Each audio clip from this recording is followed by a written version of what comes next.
দেখ আজকে একটা হুম, বিষয়ে আলোচনা করব, সেটা হচ্ছে দ্বিঘাত সমীকরণ। হ্যাঁ, তো সমীকরণ চ্যাপ্টার যেহেতু আমরা পড়তেছি, গত দিন অলরেডি একটু পড়া হয়েছে। আজকে দ্বিঘাত সমীকরণ পড়বো, আর আগামী একটা ক্লাসে হয়তো আপনাদের ওই যে হুম, সমীকরণের যে প্রয়োগগুলো আছে এইগুলো দেখালে আমাদের সমীকরণের মোটামুটি হয়ে যাবে। হুম, ক্লিয়ার হয়ে যাবে। এখান থেকে সমীকরণের বাইরে এর বাইরে প্রশ্ন আসবে না। তো দ্বিঘাত সমীকরণ নিয়ে আজকে আমরা আলোচনা করবো। হ্যাঁ,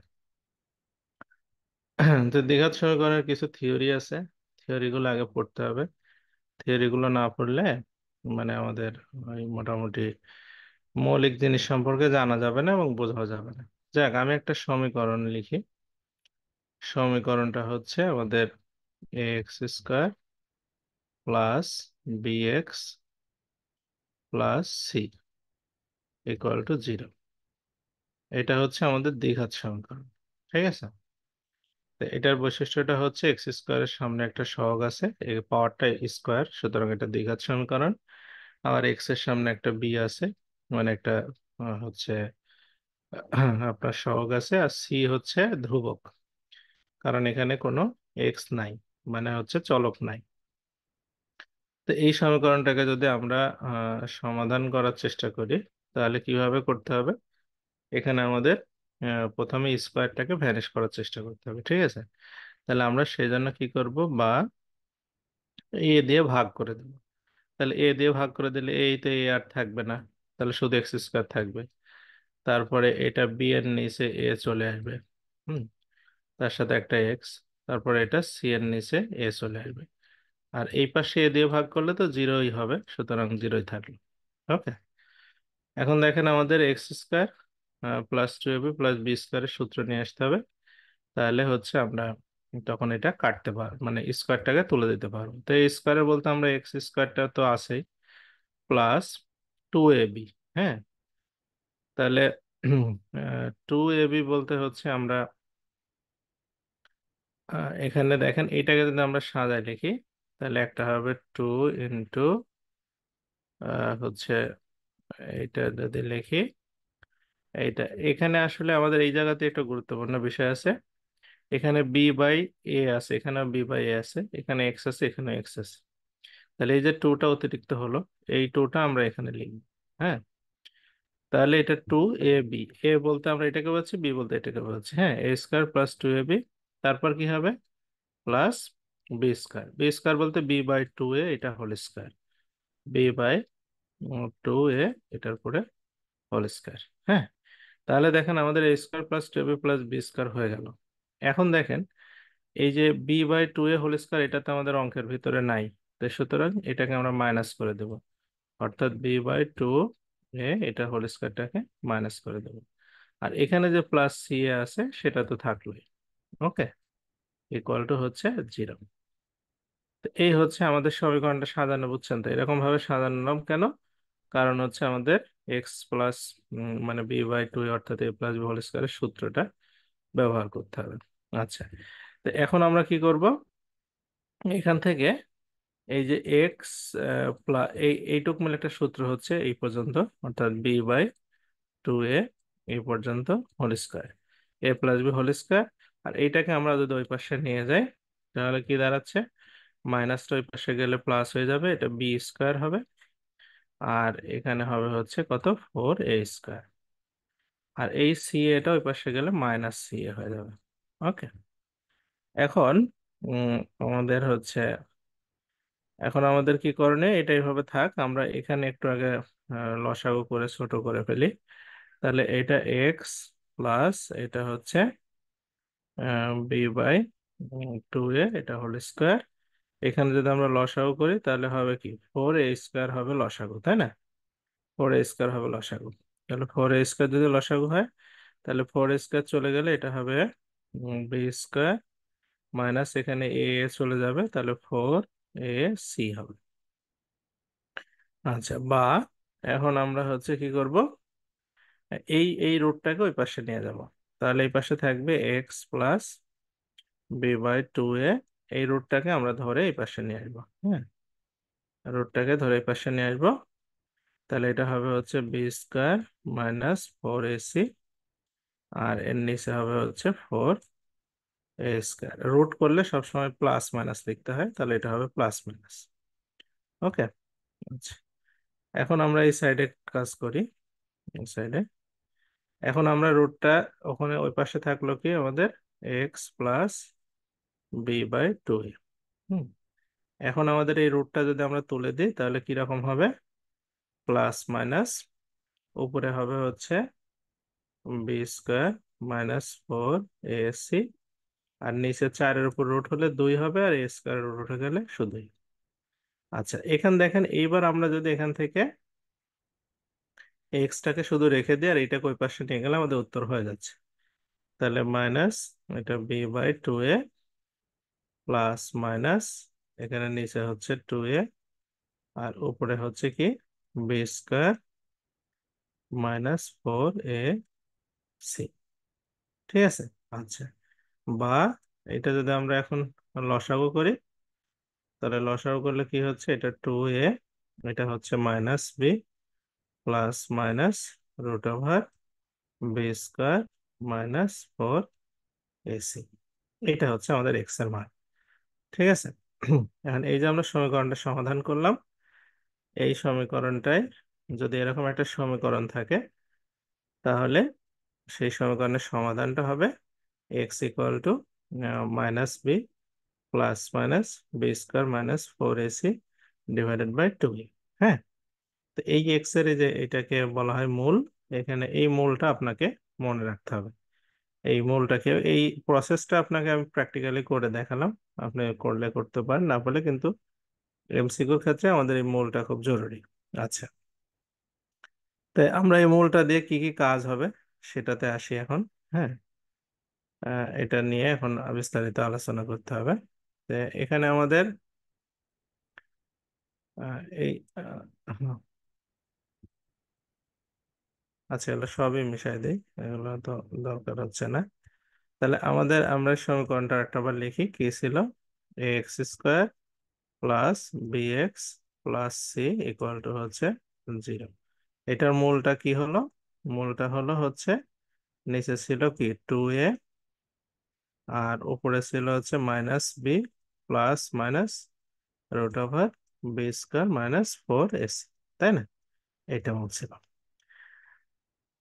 তো এখন আমরা একটা সহজ উদাহরণের মাধ্যমে এটা আগে বোঝার চেষ্টা করি। আমরা সচরাচর হচ্ছে আপনার দ্বিঘাত সমীকরণের সাথে পরিচিত, যেমন x² +5x + 6, এরকম একটা দ্বিঘাত সমীকরণের সাথে আমরা পরিচিত, তাই না? তো এখন এইটার মধ্যে একটু মিল খোঁজার চেষ্টা করি। এটার মধ্যে মিল খুঁজতে গেলে দেখেন, এই পাশে একটা শূন্য আছে, এখানে একটা শূন্য আছে, এখানে সমান আছে, এখানে সমান আছে, এখানে 6 আছে, এখানে সি আছে, একই কথা। তার মানে আমরা বলতে পারি যে এই অঙ্কের জন্য সি এর মানটা হচ্ছে কত? 6। আচ্ছা, তারপর একটা এক্স আছে, তারপর এখানে একটা এক্স আছে, এখানে বি আছে, এখানে 5 আছে। তার মানে আমরা বলতে পারি বি এর মানটা হচ্ছে 5। এখানে x² আছে, এখানে x² আছে, এর সামনে আছে কত? এ, তাহলে এর সামনে আছে 1, তাহলে আমরা বলতে পারি এর মানটা হচ্ছে 1, তাই না? এখন আপনাকে যদি সমীকরণটা আমরা সমাধান করি মানে এই সূত্র দিয়ে, তাহলে কি দাঁড়াবে? সূত্রটা কি? সূত্রটা হচ্ছে -b মানে -5 প্লাস মাইনাস √b² মানে 5-এর উপরে স্কোয়ার, তারপরে -4, এর মান হচ্ছে এখানে 1, সি এর মান হচ্ছে 6, নিচে 2 × 1। তাহলে এটা হচ্ছে -5 প্লাস মাইনাস, এটা হচ্ছে এখানে 25 থেকে 24 বাদ দিলে 1 হবে, আর এখানে 2।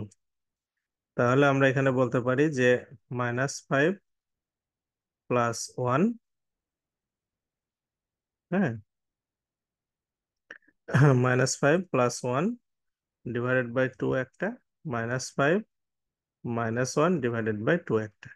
তার মানে এটা হলে একটা হবে হচ্ছে -4কে 2 দিয়ে ভাগ করলে 2, আর একটা হচ্ছে -3। তার মানে এই সমীকরণটা সমাধান করে যদি আমরা সূত্রের মাধ্যমে, তাহলে একটা হবে -2, একটা হচ্ছে 3। আচ্ছা, এখন বিষয়টা বুঝতে পারছেন তো? মানে দ্বিঘাত সমীকরণের মানে অরিজিনাল যে রূপটা, সেটা দ্বারা আমরা যে কোনো দ্বিঘাত সমীকরণকে সমাধান করতে পারি। হ্যাঁ, হ্যাঁ মুজাহিদুল। আসসালামু আলাইকুম স্যার। স্যার শেষ লাইনে -2 আর -3টা বুঝলাম না ঠিক। মানে এই যে -5 থেকে 1 বাদ দিলে -4 হবে, 4 কে 2 দিয়ে ভাগ করলে 2 হবে, আর এখানে -5 আর -1 যোগ করলে 6 হবে, 6 কে 2 দিয়ে ভাগ করলে 3 হবে। হ্যাঁ, জি।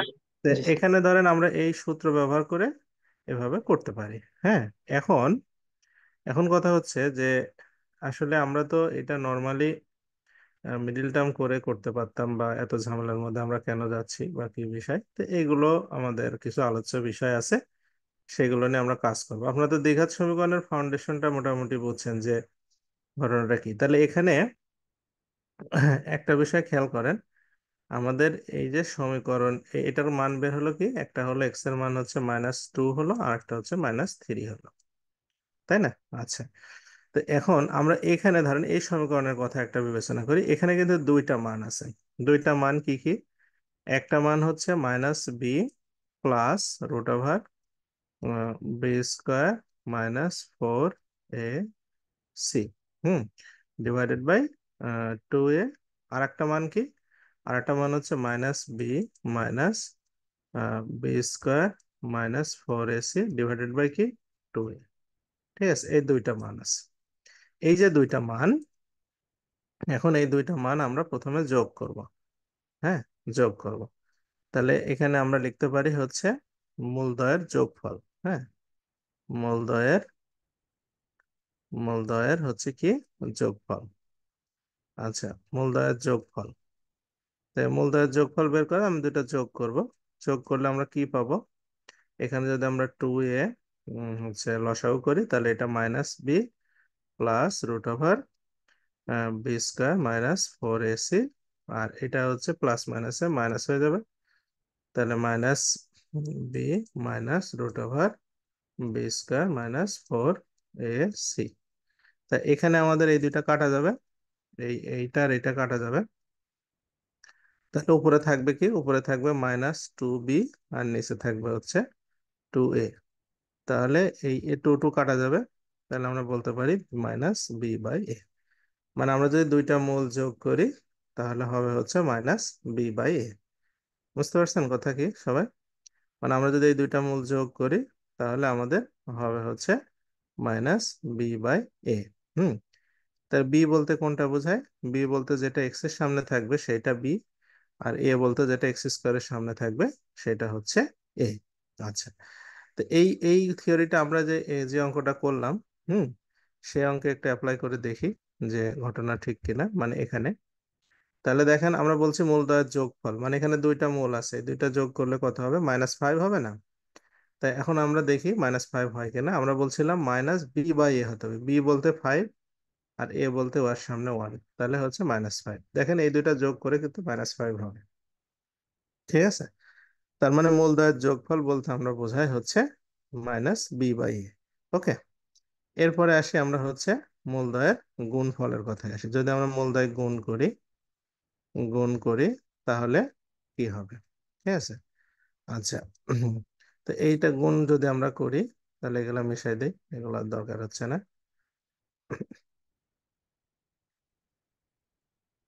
আচ্ছা, তাহলে এই দুইটা যদি আপনি গুণ করেন তাহলে দেখেন a+b সূত্র হয়ে যাচ্ছে, অর্থাৎ -b, এটা হোল স্কয়ার -√b² -4ac, তারপরে হোল স্কয়ার ডিভাইডেড বাই দুইটা গুণ করলে 4a², তাই না? আচ্ছা, তাহলে এখানে আমাদের হচ্ছে উপরে দেখেন এটা থাকে কি কি থাকে, এটা থাকে -b, আর এটা -b² + 4ac, আর নিচে থাকে হচ্ছে 4a²। তাহলে এই আহ, এটা এটা তো b², হ্যাঁ, এই b² কাটা, b² কাটা গেল, তাহলে এই 4 4 কাটা গেল এখানে, তাহলে হচ্ছে এ কাটা গেলে মানে c/a হবে। ঠিক আছে, c/a। তার মানে মূলদয় যদি আমি গুণফল করি তাহলে c/a হবে। ঠিক আছে, তো এই তিনটা জিনিস। আর একটা জিনিস আমরা শিখবো, এটা শিখলে আমাদের দ্বিঘাত সমীকরণ অলমোস্ট মানে ভালোভাবে হয়ে যাবে। হুম, আচ্ছা, এখন এই মূলদয়ের যোগফল গুণফল শিখলাম। এখন আর আর দুইটা জিনিস আছে, খুঁটিনাটি দুইটা জিনিস আমরা শিখবো। হ্যাঁ, এখন দেখেন আমাদের হচ্ছে কোনো সমীকরণ গঠন করতে হয় কিভাবে? সমীকরণ গঠন করার উপায়টা কি? সমীকরণ গঠন করার উপায়টা হচ্ছে আপনার এখানে ধরেন এই দুইটা দেওয়া আছে, আমরা তো এই সমীকরণ থেকে মানটা বের করলাম, তাই না? তো যদি বলে মান দুইটা দেওয়া আছে, আপনি একটা সমীকরণ বের করেন, তখন কি করতে হবে? তখন হচ্ছে প্রথমে লিখতে হবে এক্স স্কোয়ার। এক্স স্কোয়ার লিখে তারপর লিখতে হবে হচ্ছে উম, আপনার মাইনাস। মাইনাস লিখে মূলদ্বয়ের যোগফল লিখতে হবে এখানে, হ্যাঁ। মূলদ্বয়ের কি যোগফল, মূল দ্বয়ের যোগফল, যোগফল লিখতে হবে। তার সাথে একটা কি থাকবে, এক্স থাকবে, প্লাস এখানে থাকবে মূলদ্বয়ের কি গুণফল, মূলদ্বয়ের গুণফল, হ্যাঁ। তারপর জিরো থাকবে। যেমন এটা আমরা যদি ব্যবহার করি এক্স স্কোয়ার মাইনাস, এই দুটা যোগ করলে হবে -5, তার সাথে একটা এক্স থাকবে, প্লাস গুণফল হবে 6 = 0। তাহলে x square plus 5x plus 6 = 0। হুম। তো এই হচ্ছে আমাদের মানে সমীকরণ গঠনের একটা প্রক্রিয়া। সমীকরণ গঠন বুঝছেন তো? প্রথমে মূলদ্বয়ের যোগফল, তারপরে এক্স থাকবে, প্লাস মূলদ্বয়ের গুণফল থাকবে। এখন আপনাদের আমি যদি এক দুইটা মূল দেই, তাহলে আপনারা কি সমীকরণ গঠন করতে পারবেন? যে ধরেন একটা মূল দিলাম, এক্স এর মান হচ্ছে 3, একটা দিলাম হচ্ছে 2, এখানে -2 আর 3 আছে। তাহলে এক্স এর 2 আর 3 এটা দেখে মূল তৈরি করতে পারবেন, মানে সমীকরণ তৈরি করতে পারবেন? যে একটা সমীকরণ পরীক্ষায় আসলো যে যে সমীকরণের হচ্ছে মান 3 আর 2, সেটার মূল কত, কি বলে সমীকরণ কত। তাহলে সমীকরণ কিভাবে বের করবেন? তখন লিখবেন এক্স স্কোয়ার মাইনাস এই দুইটা যোগ করে হবে 5, তাহলে 5x, আর এই দুটা গুণ করে হবে 6, তাহলে +6। ওকে। আচ্ছা, এখন আরো কয়েকটা বিষয় আছে যেগুলোতে একটু যাই। তে আমরা যে সমীকরণটা দেখলাম, সেই সমীকরণটার মান বের হলো কি, যে -b প্লাস মাইনাস কি √b² -4ac ডিভাইডেড বাই কি 2a, তাই না? এরকম একটা মান বের হলো। এখন একটা বিষয় খেয়াল করেন, আপনার এই যে রুটের মাঝখানে যেটা আছে না, এই রুটের মাঝখানে যে বিষয়টা আছে, এইটা কিন্তু আপনার জন্য ম্যাটার করবে। এই রুটের মাঝখানে যেটা আছে, এইটার কারণে আপনার এক্স এর মান কম বেশি হবে, হ্যাঁ। কিরকম? ধরেন আপনি যদি হচ্ছে এখানে এটা না থাকে, মানে ধরেন আমি ধরে নিলাম যে এর ভিতরে যেটা আছে এটা শূন্য, হুম, শূন্য। তাহলে দেখেন এই মানটা কি হবে, এগুলো আর কিছুই থাকবে না, তখন এটাকে 2 দিয়ে ভাগ হয়ে যাবে। তার মানে আমরা বলতে পারি যে এখানে আপনার যদি b² - 4ac এই মানটা যদি সমান হয়, তাহলে রাশিটা মানটা সমান হবে। সমান মান মানে তখন একটা মান বের হবে, হ্যাঁ। সমান মানে একটা শূন্য হলে মান কি হবে, পূর্ণবর্গ হবে বা সমান হবে। মান পূর্ণবর্গ হবে, পূর্ণবর্গ হবে, আচ্ছা, বা সমান হবে। আচ্ছা, বিষয়টা কি রকম একটা উদাহরণ দিয়ে বোঝায়। যেমন একটা সমীকরণের মানে উদাহরণ দিই, তাহলে খেয়াল করতে পারবেন যে x² +4x +4 এরকম সমীকরণ আছে না আমাদের? আচ্ছা, এই সমীকরণে আমাদের এই ভিতরেরটার মানটা আমরা আগে বের করি। এখানে মানটা বসাই, দেখি কি হয়। এখানে সমীকরণে আমরা মানটা বসাই, হ্যাঁ।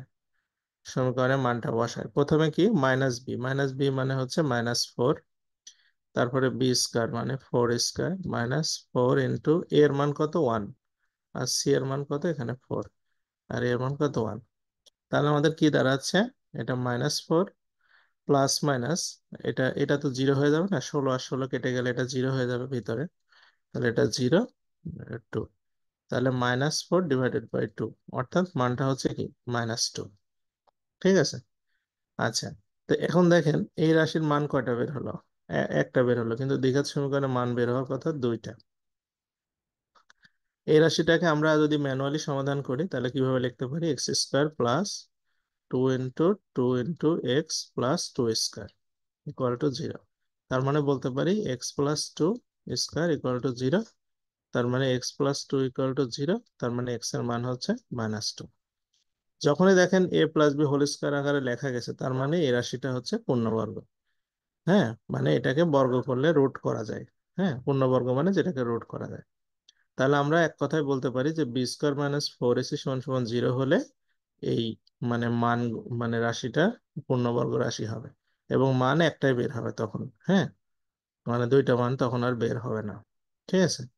কিন্তু যদি এরকম কোনো ঘটনা ঘটে, যে এমন একটা সমীকরণ নিলাম যেমন আগের সমীকরণের মতো, হ্যাঁ, যে যেটা হচ্ছে x square plus five x plus six ছিল না, যদি এরকম কোনো সমীকরণ বসায় তখন কি হবে?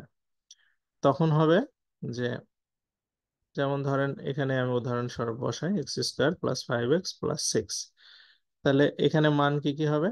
এটা এটা হচ্ছে এগুলা কাটা দিই। তাহলে এক্স স্কোয়ার ফাইভ এক্স মানে বি এর মানটা হচ্ছে ফাইভ, তারপরে হচ্ছে five square minus four into six into one, two into one. তাহলে এটা হবে মাইনাস ফাইভ প্লাস মাইনাস এখানে ওয়ান, আর হচ্ছে টু টু। তার মানে বলছিলাম মাইনাস টু একটা হবে, মাইনাস থ্রি একটা হবে। হ্যাঁ, তো এখানে দেখেন মান হলো দুইটা। মান হলো কয়টা? দুইটা। এখন এই যে রুটের ভিতরে এটা কত? 24। আর একে মানে বাদ দিলে মানে এক হচ্ছে, রুটের ভিতরে এক থাকতেছে। এর মানে হচ্ছে কি, যখন যখন আপনার এই b square minus four ac এটা হচ্ছে জিরোর থেকে কি হবে? বড় হবে। জিরোর থেকে বড় হবে। হ্যাঁ, তখন মানগুলো হবে কি? মানগুলো হবে বাস্তব সংখ্যা। মান হবে কি? বাস্তব। মান হবে বাস্তব সংখ্যা। বাস্তব সংখ্যা মানে কি? পজিটিভ নেগেটিভ যাই হোক না কেন সেটা বাস্তব সংখ্যা হবে। বুঝতে পারছেন বিষয়টা কি? আচ্ছা, আর যদি কোনো কারণে এর ভিতরে যদি মাইনাস ওয়ান হয়ে যায় বা তার থেকে ছোট হয়ে যায়, মানে এখানে ধরেন এটা হলো 25, এটা হলো 28, তাহলে মাইনাস থ্রি হয়ে গেল না? যদি রুটের ভিতরে মাইনাস চলে আসে তখন কিন্তু ডেঞ্জারাস বিষয়, তখন কিন্তু এটা বাস্তব সংখ্যা না, এটাকে বলা হয় অবাস্তব সংখ্যা। হ্যাঁ, অর্থাৎ আমরা যদি বলি b square minus four ac এটা যদি জিরোর থেকে ছোট হয় তাহলে হবে কি? অবাস্তব সংখ্যা। বুঝতে পারছেন কথা কি? হ্যাঁ, অবাস্তব সংখ্যা। তো এই এই এই শর্তগুলো আপনাকে মাথায় নিয়ে আমি আজকে আপনাদের শুরু করতে যাচ্ছি। দেখা যাক। এতক্ষণ কিন্তু আমরা মোটামুটি আলোচনা করলাম। তা আমরা প্রশ্নে আসি। প্রশ্নে আসলে বুঝতে পারবো যে আসলে আমরা কি করতে চাচ্ছি বা কি বলতে চাচ্ছি। যেমন এখানে একটা প্রশ্ন দিয়েছে যে A X square plus B x plus C সমীকরণের মূলদয় সমান হওয়ার শর্ত কি? আচ্ছা বলেন, আমরা যে তিনটা শর্ত শিখে আসলাম, সেই শর্ত অনুসারে এখানে কোন শর্ত মেনে চললে এর মানগুলো সমান হয়? মূল মানে মান। হ্যাঁ, কোন শর্তে হবে? দেখি একটু পারেন নাকি। B square minus four ac এটা জিরোর থেকে ছোট হওয়া লাগবে, না b square minus four ac জিরোর থেকে বড় হওয়া লাগবে, না b square minus four ac জিরোর সমান হওয়া লাগবে, না বি স্কোয়ার মাইনাস ফোর এসিটা নট ইকুয়াল টু জিরো হবে? কোনটা হলে মান সমান হবে বলেন? আমি তো এতক্ষণ শেখালাম, আপনারা কেউ তো প্রশ্ন টশ্ন করেননি, তার মানে বুঝতে পারছেন সবাই আশা করি। এই বি স্কোয়ার মাইনাস ফোর এসির আর একটা নাম আছে হচ্ছে নিশ্চায়ক বা নির্ণায়ক বলে এটা। হ্যাঁ, নিশ্চায়কই বেশি বলে, নিশ্চায়ক বলে। অর্থাৎ এটার উপর ভিত্তি করে মান ঠিক হয় যে কি রকম মান হয়। তো এটার কোনটা উত্তর হতে পারে ধারণা?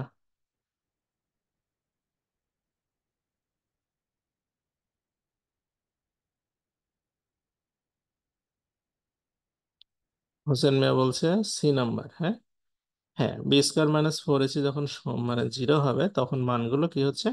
সমান হচ্ছে। আর যদি বি স্কোয়ার মাইনাস ফোর এসিটা জিরোর থেকে বড় হয় তখন হচ্ছে সেটা বাস্তব সংখ্যা, আর যদি ছোট হয় তাহলে হচ্ছে অবাস্তব সংখ্যা। তাহলে আমরা এটাতে জানি, বলছে কি যে আহ, এখানে আবার শাহিন।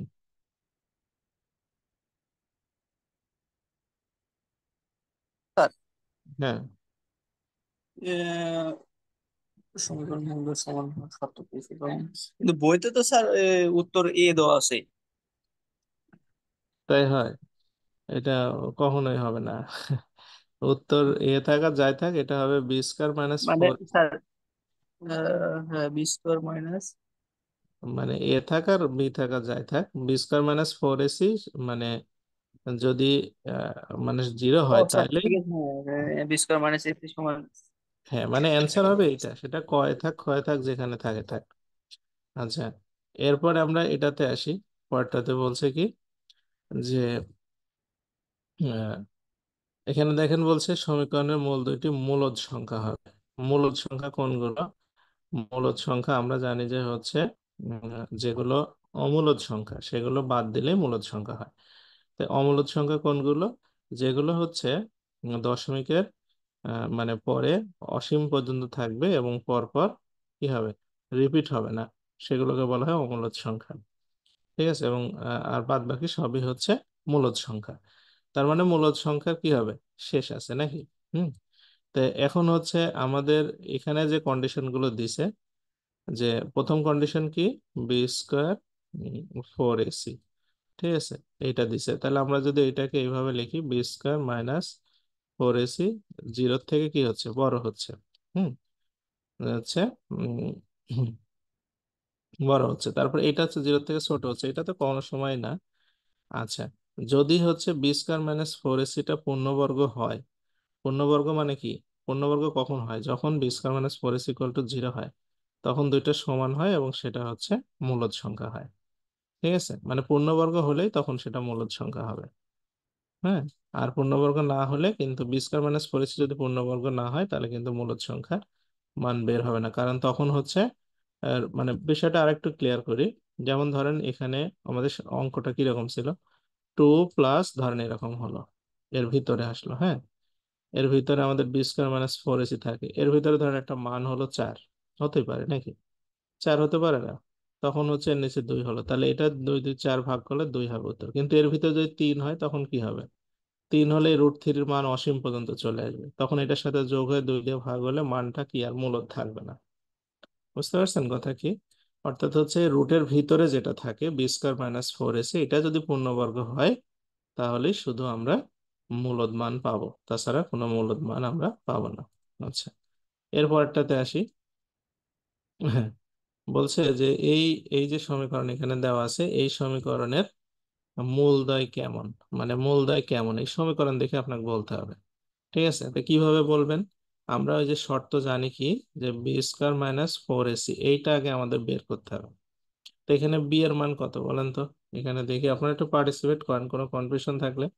আর যদি খুব জটিল মনে হয় তাহলে স্কিপ করতে পারেন, কিন্তু আমি এগুলা একটু দেখাতে হবে, বিসিএস এ আসছে, সব জায়গাতে আসছে তো।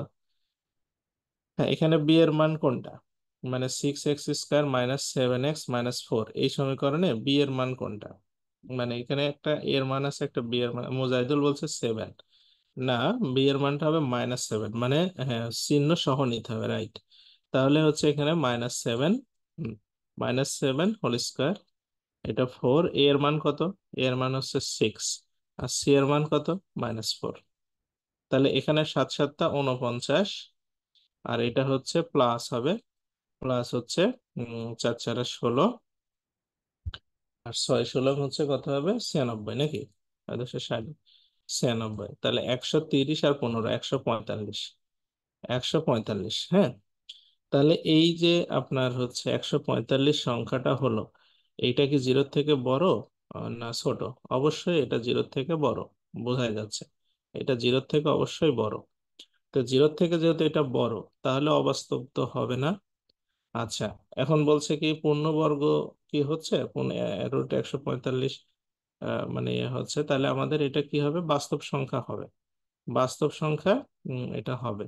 হ্যাঁ, বাস্তব সংখ্যা হবে, মানে বি স্কোয়ার - 4ac যেহেতু পজিটিভ নাম্বার আসছে, সেহেতু বাস্তব সংখ্যা হবে। কিন্তু এখানে বলছে বাস্তব সমান আর বাস্তব অসমান, আসলে কি হবে তাহলে, বাস্তব সমান আর অসমান। এখন এইটা আমরা বুঝবো কিভাবে যে বাস্তব সমান হবে না অসমান হবে, দাঁড়ান, চলে গেল কেন? হ্যাঁ, মানে বাস্তব সংখ্যা তো হবে, বোঝাই যাচ্ছে, কারণ আমাদের এখন এটা বুঝতে হলে সমান কখন হয়, সমান হয় যখন ওটা পূর্ণবর্গ হয়, বি স্কোয়ার - 4ac এর মানটা কি হয়, মানে মানে একদম মানে 0 হয়, তখনই তো সমান হয়, তাই না? কিন্তু এখানে তো 0 হয়নি, তার মানে এটা অসমান, বাস্তব এবং অসমান হবে। ঠিক আছে, বাস্তব সংখ্যা মান বের হবে, মানে ব্যাপারটা হচ্ছে এই যে আমরা বি স্কোয়ার - 4ac এর মান যেটা বের করলাম, সেটা যদি 0 হতো, তাহলে শুধুমাত্র সমান হতো, তাছাড়া সমান হবে না।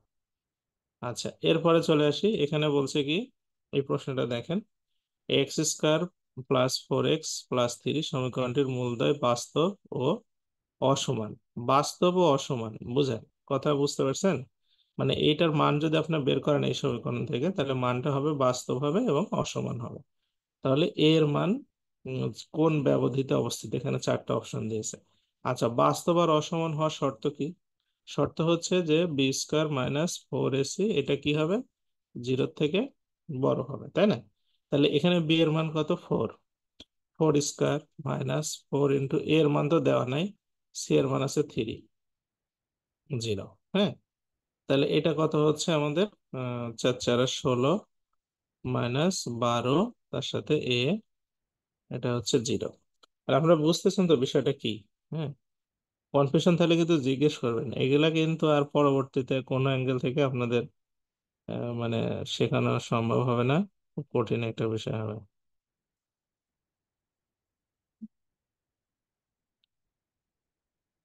আপনাদের কোনো মানে এটা বুঝছেন তো কেন আমরা b square minus 4ac equal to হচ্ছে ইয়ে নিলাম, মানে 0 থেকে বড় নিলাম? কারণ ওনারা বলে দিছে যে বাস্তব আর কি হতে হবে, অসমান হতে হবে, তাহলে আমাদের 0 থেকে বড় না নিলে তো এটা হবে না। আচ্ছা, তাহলে এখন আমাদের এই যে মানটা বের হলো, তাহলে আমরা এখান থেকে কি করব, -12 এটাকে এই পাশে রেখে -16 ওই পাশে নিয়ে যাবো, তাহলে মাইনাস হয়ে যাবে। এখন হচ্ছে আমরা কি করব, মাইনাস তুলে দেব, তাহলে কি হবে, 12 এ মাইনাস দিয়ে গুণ করলে কিন্তু ইয়া চিহ্ন চেঞ্জ হয়ে যায়, 16। তাহলে এর মানটা হবে কি, 16/12, সরি এরকম চিহ্ন হবে। তো এটা কাটাকাটি করলে এর মানটা হতে 4 দিয়ে কাটলে উপরে 4 নিচে হচ্ছে 3, মানে এরকম আর কি। আচ্ছা, তো এখন এখন এখানে দেখেন আমাদের, তাহলে এইটা আর ভাবার দরকার নেই, এই দুইটা মনে হয় বাদ দিতে পারি নাকি, এই দুইটা বাদ দিয়ে দিতে পারি। কারণ হচ্ছে ওনারা যেহেতু মানে 4/3 হবে সেটা বলছে, তার মানে এখানে কথাটা এরকম দাঁড়াচ্ছে যে 4/3 থেকে ছোট। 4/3 থেকে ছোট মানে কি, কত ছোট, এই ছোট হতে হতে হতে হতে অসীম পর্যন্ত চলে যাবে, মানে মাইনাস। যত ছোট হবে তত মাইনাসের দিকে যাবে না, 4/3 থেকে ছোট, তার মানে মাইনাস থেকে 4/3 পর্যন্ত হবে এটার ব্যবধি। ওকে, হ্যাঁ, বুঝছেন বিষয়টা কি সবাই?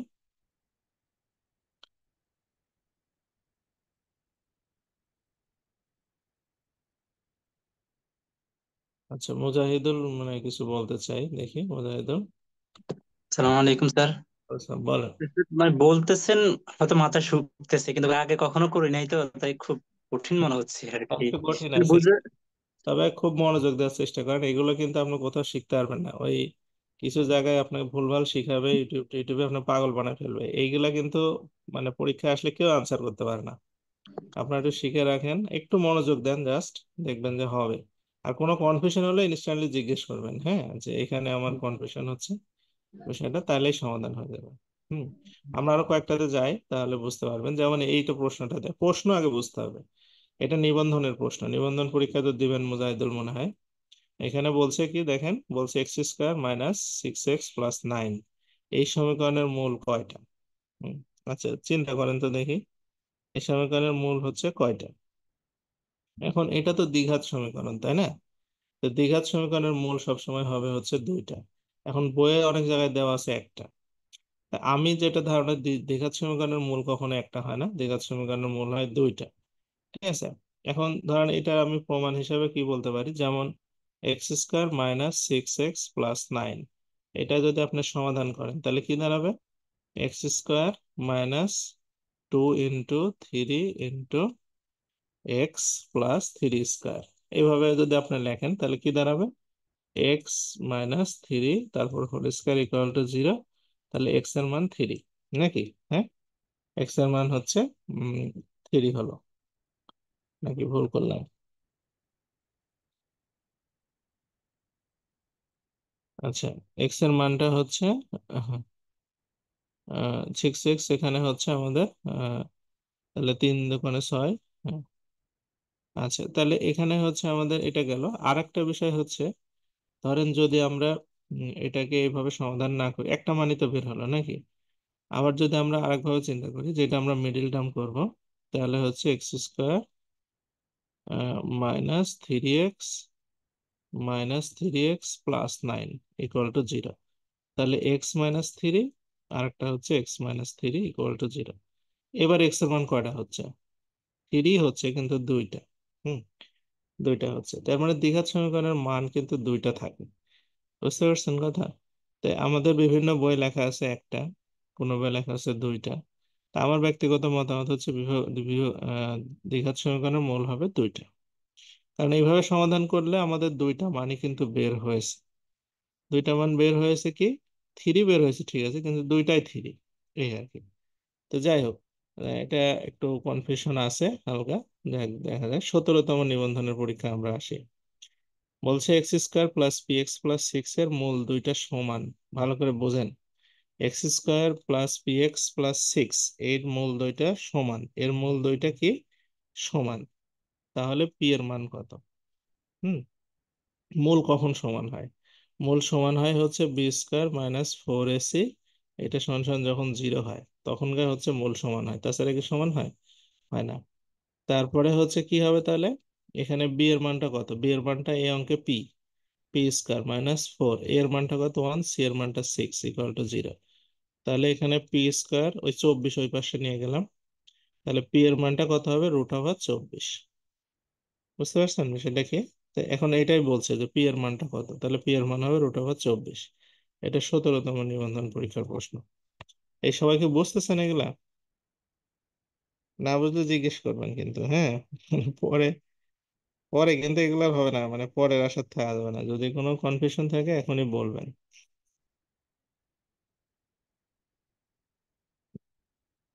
আজকে দেখি এগুলো আপনাদের শেষ করতে পারি কিনা, মানে এগুলো অনেক জটিল বিষয় তো, মোটামুটি একটু আগায় নিতে হবে। আচ্ছা, এর পরেরটাতে আসি।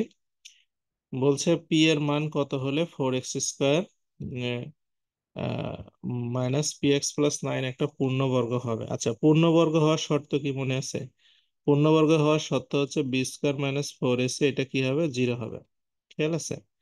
তাহলে এখানে বি এর মানটা কত বলেন তো? বি এর মানটা এই অঙ্কে আছে মাইনাস পি, তাই না? তাহলে minus P equal to four, এর মানটাও ফোর, সি এর মানটা নাইন, ইকুয়াল টু জিরো। তাহলে হচ্ছে এটা পি স্কোয়ার, এটা হচ্ছে চার চারা 16, আর নয় নয় ষোলো কত হয়? 90, 144, ইকুয়াল টু জিরো। তাহলে পি এর মানটা 144 ওই পাশে গেলে রুট হয়ে যাবে, তাহলে পি এর মানটা হচ্ছে 12। হ্যাঁ, তো এই কথাই বলছে যে পি এর মান কত হলে এটা একটা পূর্ণবর্গ হবে। তাহলে পি এর মান 12 হলে এটা পূর্ণবর্গ হবে।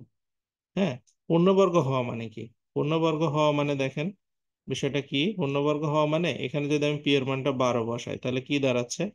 এটা 12x+9, তাই না? তো এটা দাঁড়াচ্ছে এরকম যে এই ফোর এক্স স্কোয়ারকে আমরা 2x এটার উপরে হোল স্কোয়ার দিয়ে, এটা 2x+3 + 3 এইভাবে লিখতে পারি। তাহলে কি হয়? 2x - 3 হোল স্কোয়ার হচ্ছে। এই যে এ মাইনাস বি হোল স্কোয়ারের সূত্র হলো, অথবা এ প্লাস বি হোল স্কোয়ার সূত্র হয়ে গেল, যাতে এটা রুট করলে যাতে এই স্কোয়ারের রুট কাটা যেতে পারে, এই সেরকম সংখ্যাকে বলা হয় পূর্ণবর্গ সংখ্যা। তাহলে এটা অবশ্যই পূর্ণবর্গ হয়েছে। কত হলে হয়েছে? মাঝখানে পি এর মান 12 হলে হয়েছে। ক্লিয়ার সবার? যে পি এর, এটা 12তম বিসিএস পরীক্ষার প্রশ্ন, যে পি এর মান কত হলে four x square minus P x plus nine এটা একটা পূর্ণবর্গ সংখ্যা হবে। আপনারা বুঝতে পারছেন সেটা কি? হ্যাঁ, ওই জন্যই প্রথমে থিওরি গুলো একটু যদি আইডিয়া ভালো করে না নিয়ে আসেন তাহলে সমস্যা হবে। আচ্ছা, এইটা একটু চিন্তা করেন তো দেখি পারবেন কিনা, পড়েন একটু। ইউ এর মান কত হলে এটা একটা পূর্ণবর্গ হবে? দেখি একটু চিন্তা করেন, বের করতে পারেন কিনা।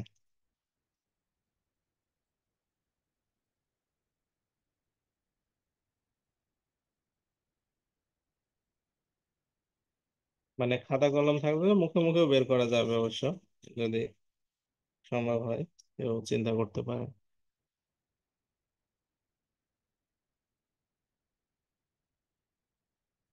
আচ্ছা, তো আমরা একটু প্র্যাকটিক্যালি দেখি কিউ এর মানটা হচ্ছে কত হলে পূর্ণবর্গ হবে। মানে আমরা জানি b square minus four ac equal to zero হতে হবে। এখানে বি এর মানটা কত? হোসেন বলছে 16। হ্যাঁ, 16 হবে। বি এর মানটা কত এখানে? বি এর মানটা হচ্ছে আপনার মাইনাস কিউ, তাহলে মাইনাস কিউ এর পর একটা হোল স্কোয়ার, ফোর ইন্টু এ এর মানটা হচ্ছে ফোর, সি এর মানটা হচ্ছে 16, ইকুয়াল টু জিরো। তাহলে দুইটা 16 ওই পাশে চলে যাবে, তাই না? তাহলে 16 × 16, তাহলে কিউ এর মান রুট করে দিলে একটা 16 টিকবে, দুইটা 16 থেকে একটা 16 বের হয়ে আসবে, অর্থাৎ কিউ এর মান হচ্ছে 16। তার মানে কিউ এর মান যদি 16 হয় তাহলে রাশিটা একটা পূর্ণবর্গ হবে। হুম, বুঝতে পারছেন? মানে এটার কনসেপ্ট কি ক্লিয়ার সবার? মানে কারো মানে কনসেপ্টে কোনো প্রবলেম হচ্ছে, গোলমাল আছে কি এখন পর্যন্ত? মানে আমি তো এটা অনেক সময় ধরে আলোচনা করতেছি, অল্প কয়েকটা অঙ্ক করলাম। আচ্ছা, এই প্রশ্নটাতে আসি। বলছে এ স্কোয়ার মাইনাস টু এবি থেকে কত বিয়োগ করলে বিয়োগফল একটি পূর্ণবর্গ হবে? আচ্ছা, পূর্ণবর্গ মানে ওই যে প্লাস বি হোল স্কোয়ার অথবা মাইনাস বি হোল স্কোয়ারের সূত্রে নিয়ে যেতে হবে। তাহলে এখানে আমাদের আছে কি কি? এ square minus two A B, এইটার সাথে বলছে কত বিয়োগ করতে হবে। আচ্ছা দেখেন, এটার সাথে আমি যদি বি স্কোয়ার যোগ করি তাহলে এটা পূর্ণবর্গ হয়ে যাচ্ছে না? এ মাইনাস বি হোল স্কোয়ার হয়ে যাচ্ছে না? তো যোগ করলে তো হবে না, বলছে বিয়োগ করতে হবে। তাহলে কত বিয়োগ করা যায়? হ্যাঁ, মানে এটা আমি হচ্ছে এখানে বিয়োগ করতে হবে। তাহলে যদি আমরা বিয়োগ চিহ্ন দিয়ে এইভাবে লিখি তাহলে ভালো হয় না বিষয়টা? হুম। তাহলে দেখেন হচ্ছে পরের লাইনে এ square minus two A B minus মাইনাসে প্লাস এ বি স্কোয়ার হয়ে যাচ্ছে, তার মানে বিয়োগই করলাম। তার মানে আমাদের বিয়োগ করতে হবে মাইনাস বি স্কোয়ার। যদি বলে কত যোগ করতে হবে তাহলে শুধু বি স্কোয়ার, যদি বলে কত বিয়োগ করতে হবে তাহলে মাইনাস বি স্কোয়ার, কিন্তু কারণ মাইনাস বি স্কোয়ার বিয়োগ না করলে আপনার হবে না। হ্যাঁ, মানে প্লাস হবে না। বুঝতে পারছেন কথা কি বিষয়?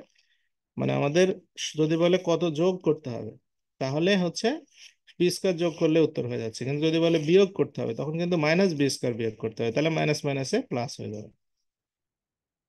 আচ্ছা, নেক্সট আসি পরেরটাতে।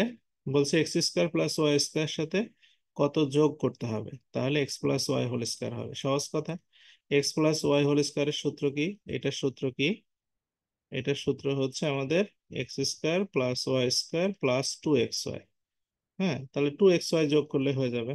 অতিরিক্ত টু এক্স ওয়াই যোগ করলে আমাদের এটা মিলে যাবে। হ্যাঁ, এরপরে আসি পরেরটাতে। বলছে four x square plus nine y স্কোয়ারের সাথে কত যোগ করলে রাশিটি পূর্ণবর্গ হবে? তাহলে এটাকে আমরা সাজাই আগে। ফোর এক্স স্কোয়ার আর নাইন ওয়াই স্কোয়ার, তাই না? এরকম মাঝখানে প্লাস চিহ্ন দাও। তাহলে ফোর এক্স স্কোয়ারকে আমরা টু এক্স তারপর একটা হোল স্কোয়ার দিতে পারি। আর এখানে এটা যেটা আছে এটা হচ্ছে থ্রি ওয়াই তারপর একটা হোল স্কোয়ার দিতে পারি। তাহলে এ স্কোয়ার বি স্কোয়ার হলো, মাঝখানে যোগ করতে হবে। তাহলে প্লাস কত যোগ করতে হবে? টু এ বি, অর্থাৎ two into two x into three y. তাহলে কত যোগ করলাম এগুলো? এটা দুই দোকানে চার, তিন চার বারো, অর্থাৎ বারো এক্স ওয়াই যোগ করলাম। তাহলে এটা পূর্ণবর্গ হয়ে গেল, সূত্রটা হয়ে গেল। ঠিক আছে? ক্লিয়ার সবার? হ্যাঁ।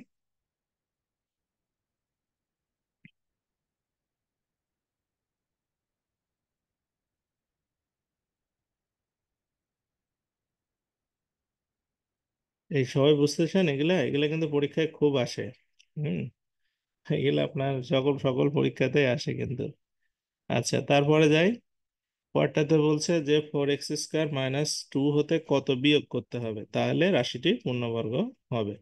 আচ্ছা, আমাদের দেওয়া আছে এখানে four x square minus two. হ্যাঁ, তাহলে এটাকে সাজায়। এটা হচ্ছে two a square minus two A b হবে না? টু এ বি, এ কোনটা? Two x. তাহলে টু এক্স, এই অঙ্কে কি টু এক্স আছে কোথাও? তাহলে এখানে ওয়ান বাই টু এক্স নেব। তাহলে এটা কেটে কেটে ঠিক হয়ে যাবে, এই টু হয়ে যাবে। তার মানে এইটুকু সাজানো হয়ে গেল। মানে আমাদের এইটুকু সাজানো হয়ে গেল। এখন বলছে তাহলে A square minus two AB plus কি হবে? B square. Plus B square, plus B square কোনটা? বি কোনটা এই অঙ্কে? One by two x. তাহলে ওয়ান বাই টু এক্স এটা হচ্ছে আমাদের বি, এটার উপর হোল স্কোয়ার দিলে কি আমাদের পূর্ণবর্গ হবে। অর্থাৎ A square minus two AB plus B square. এখন বলছে কত বিয়োগ করতে হবে, আমরা তো যোগ করে ফেললাম। হুম। যোগ করলে তো আমাদের অঙ্ক হবে না।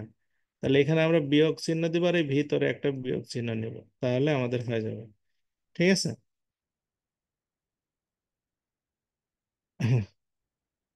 না, ভুল হলো আমার একটু। মানে এটা হচ্ছে আমাদের ওয়ান বাই, না না, একটু ভুল হয়েছে, দাঁড়ান। মানে আমরা যদি এখানে ওইভাবে নেই, আহ, হচ্ছে এখানে টু নিলে তো আমাদের ওইভাবে মানে ইয়ে হচ্ছে না। আহ, মানে আমি আগে এটা সঠিকভাবে লিখে নিই। এটা হচ্ছে ওয়ান বাই কত হচ্ছে টু এক্স তারপরে হোল স্কোয়ার নাকি? তাহলে এটা আলটিমেট দাঁড়াবে one by four x square. এখন এই যে one by four x square তো যোগ অবস্থায় হয়ে গেল, কিন্তু আমাদের করতে হবে কি? বিয়োগ। তাহলে এখানে আমরা এই চিহ্নটা মাইনাস করে দিয়ে এর সামনে একটা মাইনাস চিহ্ন নিয়ে নেব। ওকে, এই আর কি। বুঝতে পারছেন বিষয়টা কি? তার মানে আমাদের উত্তর হবে -1/4x²। যদি আমাদের এর সাথে যোগ করি তাহলে আমাদের কাঙ্ক্ষিত উত্তর হবে। হুম।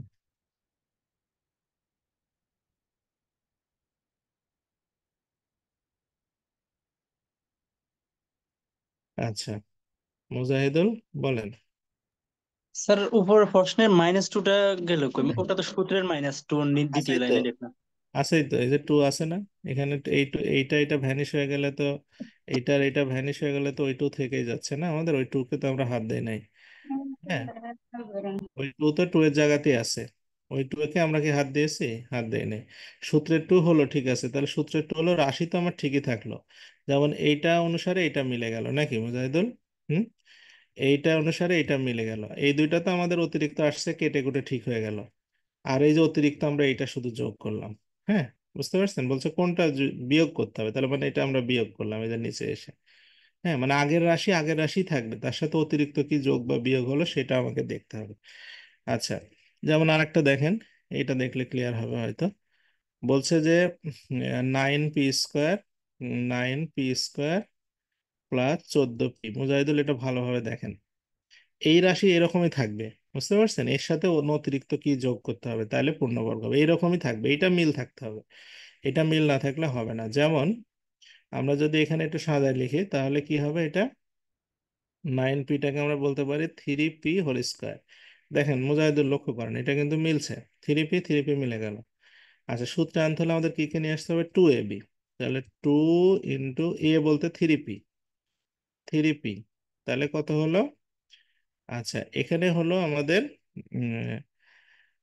আপনার, দেখেন, মানে 14p কিন্তু মিলা লাগবে, আমাদের মাঝখানে কিন্তু 14p মিলা লাগবে। তাহলে 14p মিলতে হলে আমাদের কত নিয়ে আসতে হবে? এখানে 12p হয়ে গেছে। হ্যাঁ, আমাদের 14p নিয়ে আসতে হবে। তাহলে আমরা তো এরকম একটা কাজ করতে পারি, যে 7/3 নিতে পারি এখানে।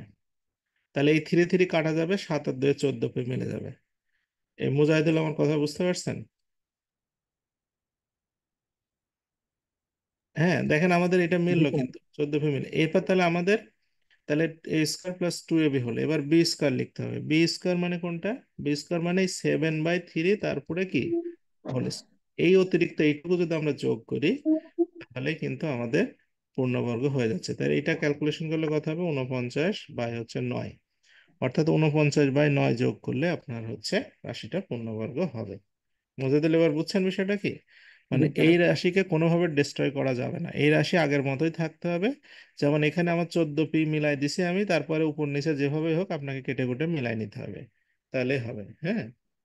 জি স্যার। আচ্ছা, পরে যাই, আরো দু একটা দেখি। বলছে 9a² + 16b² সাথে কোনটি যোগ করলে পূর্ণবর্গ হবে। তাহলে এখানে 9a² বলতে 3a² দেন, এটা মিলাই দিলাম। আর 16b² বলতে 4b² দেন, এটা মিলাই দিলাম, একটা চিহ্ন আছে প্লাস, সেটাও দিয়ে দিলাম। এখন a² + b² হলো, তাহলে প্লাস কি হবে? 2ab, 2 × 3a 4b, এই যে আমাদের অতিরিক্ত আসছে এইটা, এই যেটুকু অতিরিক্ত আসলো, এই 3 × 4 = 12ab, এইটুই হচ্ছে আমাদের মানে যোগ করতে হলো। ঠিক আছে, অতিরিক্ত এটুকু যোগ করলে 12 24 হবে, 12 × 2 = 24, এই 24 যেটা হলো সেটাই আমাদের অতিরিক্ত যোগ করতে হলো। তাহলে আমাদের রাশিটা পূর্ণবর্গ হয়ে গেল। তাহলে আমাদের আনসার হবে 24ab। ওকে। আচ্ছা, এর পরেরটাতে আসি। বলছে যে 16x² + px + 25 রাশিটি পূর্ণবর্গ হলে পি এর মানটা কত? আচ্ছা, পূর্ণবর্গের মানে ইয়ে মনে আছে, আগে একটু আগে করছিলাম যে b² - 4ac = কি হবে? 0 হবে, তাই না? তাহলে এখানে বি এর মানটা কত বলেন তো? পি। তাহলে p² - 4, এর মানটা 16, এর মানটা হচ্ছে 25 নাকি? হুম, 25। সি এর মানটা 25 সমান সমান 0। তাহলে p² সমান সমান এটা 100 1600, তাহলে এটা 1600। তার মানে পি এর মানটা হবে 40, অর্থাৎ 40 হচ্ছে উত্তর। হুম। অর্থাৎ পি এর মানটা যদি 40 হয় তাহলে এটা পূর্ণবর্গ হয়ে যাবে ইজিলি। হ্যাঁ। আচ্ছা, এগুলো সহজ আছে না মোটামুটি? আচ্ছা, এইটাতে আসি। বলছে এ এর মান কত হলে এটা পূর্ণবর্গ হবে, তাহলে এটা করেন বাসায়। হ্যাঁ, এটা আমরা না করে দেই, এটা একই জিনিস। এইটাতে আসি, 17 নম্বর। 17 নম্বর বলছে কি যে x² + 4y² + 8x - 16y + 16 এর সাথে কত যোগ করলে যোগফল একটি পূর্ণবর্গ সংখ্যা হবে। তো এটা জানার আগে একটা সূত্র জানতে হবে। সূত্রটা হচ্ছে আমাদের a+b+c² এটার একটা সূত্র আছে। এটা সূত্র হচ্ছে কি a²+b²+c²+2ab+2×bc+2×ac। এই সূত্রটা আগে জানতে হবে। হুম। এই সূত্র না জানলেই অঙ্ক করা যায় না। হুম। তো এখানে হচ্ছে আমাদের প্রথমে আমরা যেটা আছে এটা লিখি। এখানে আছে কি x² প্লাস, আমাদের কিন্তু মূল টার্গেট থাকবে a+b+c² বানানো, হ্যাঁ, কারণ এখানে তিনটা রাশির আছে। 4y² + 8x - 16y + 16। তাহলে আমাদের এই রকম বানাতে গেলে আমাদের কি কি লাগবে? প্রথমে আমাদের লাগবে হচ্ছে x² দিলাম, তারপরে লাগবে হচ্ছে y²। ওয়াই স্কোয়ার, এখানে 4y আছে, এটাকে লিখে দিলাম 2y, তারপর হলো স্কোয়ার। a² হলো b² হলো, এর 16কে নিয়ে এসে আমরা এখানে ধরে c² বানাই দিলাম। হ্যাঁ, a², b², c²। তাহলে আমাদের গেল কোনটা কোনটা? এইটা গেল, এটা গেল, এটা গেল, এই তিনটা চলে গেল। হ্যাঁ, আমাদের আর থাকলো হচ্ছে দুইটা। তাহলে প্রথমে a², b², c² অর্থাৎ এইটা এটা এটা মিলছে, তাহলে প্লাস, তারপরে কি হতে হবে 2ab। তাহলে 2 × এ কোনটা এক্স, আর বি কোনটা এইটা 2y। ঠিক আছে। হ্যাঁ, 2ab মিলছে না?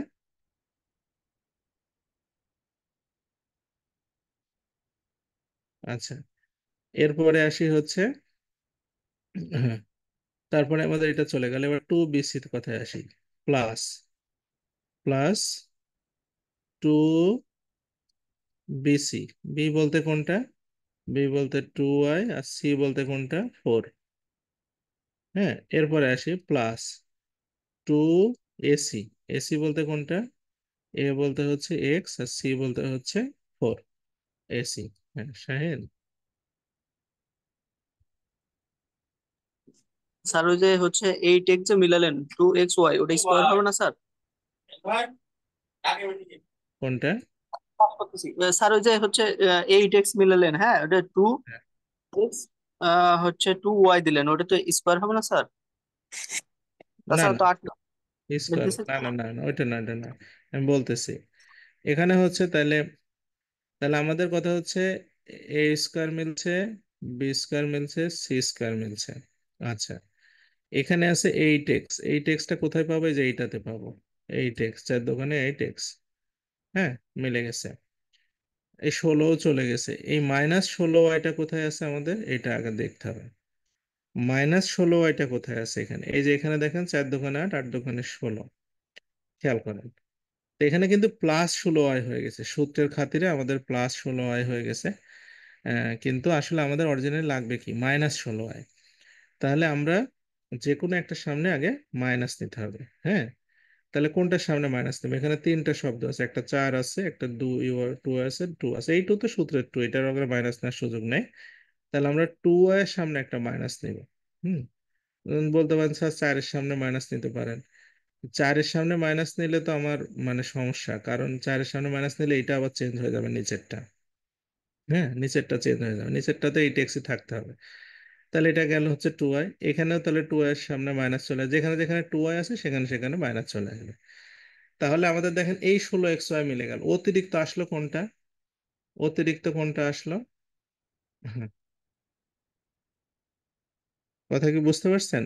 মানে আমাদের হচ্ছে তখন এটা মানে এখানে আমাদের হচ্ছে মানে ইয়া নিতে হবে, মাইনাস নিতে হবে। তাহলে আমাদের অতিরিক্ত কোনটা আসলো? অতিরিক্ত আসলো হচ্ছে এইটা, যে উম, আপনার 2 দোকানে 4xy, তার মানে হচ্ছে -4xyটা আমাদের অতিরিক্ত আসলো। -4xyটা যদি আমরা হচ্ছে এর সাথে মানে যোগ করতে পারি, তাহলে আমাদের এটা পূর্ণবর্গ রাশি হবে। মানে আমাদের এইটাও মিলে গেছে, এইটাও মিলে গেছে, এইগুলো সবই মিলে গেছে, এইটা অতিরিক্ত যোগ হয়ে গেছে। এইটা অতিরিক্ত যোগ হয়ে আমাদের হচ্ছে অঙ্কটা হয়ে গেছে। হুম। এই ক্লিয়ার বিষয়টা, -4xy এক্সেস আসছে।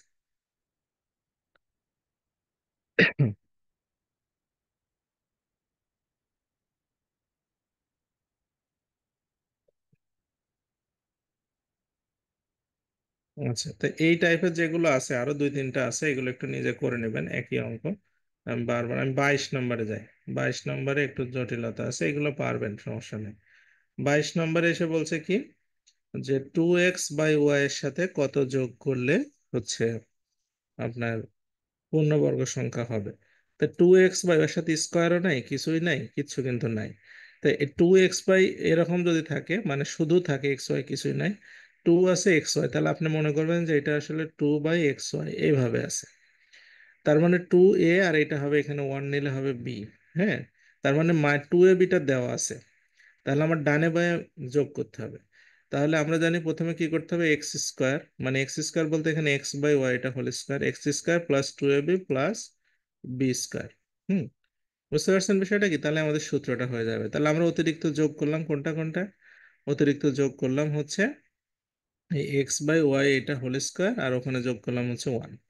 তাহলে এটাকে যদি আমরা ক্যালকুলেশন করি, y² লসাগু হবে, তাহলে x² প্লাস y², অর্থাৎ x² প্লাস y² যদি আপনি যোগ করেন, নিচে y², এটা যদি যোগ করে দেন, তাহলে এই রাশিটা পূর্ণবর্গ হবে। হ্যাঁ, যখন শুধু এটা দেওয়া থাকবে তখন বুঝবেন যে এটা মাঝখানেরটা।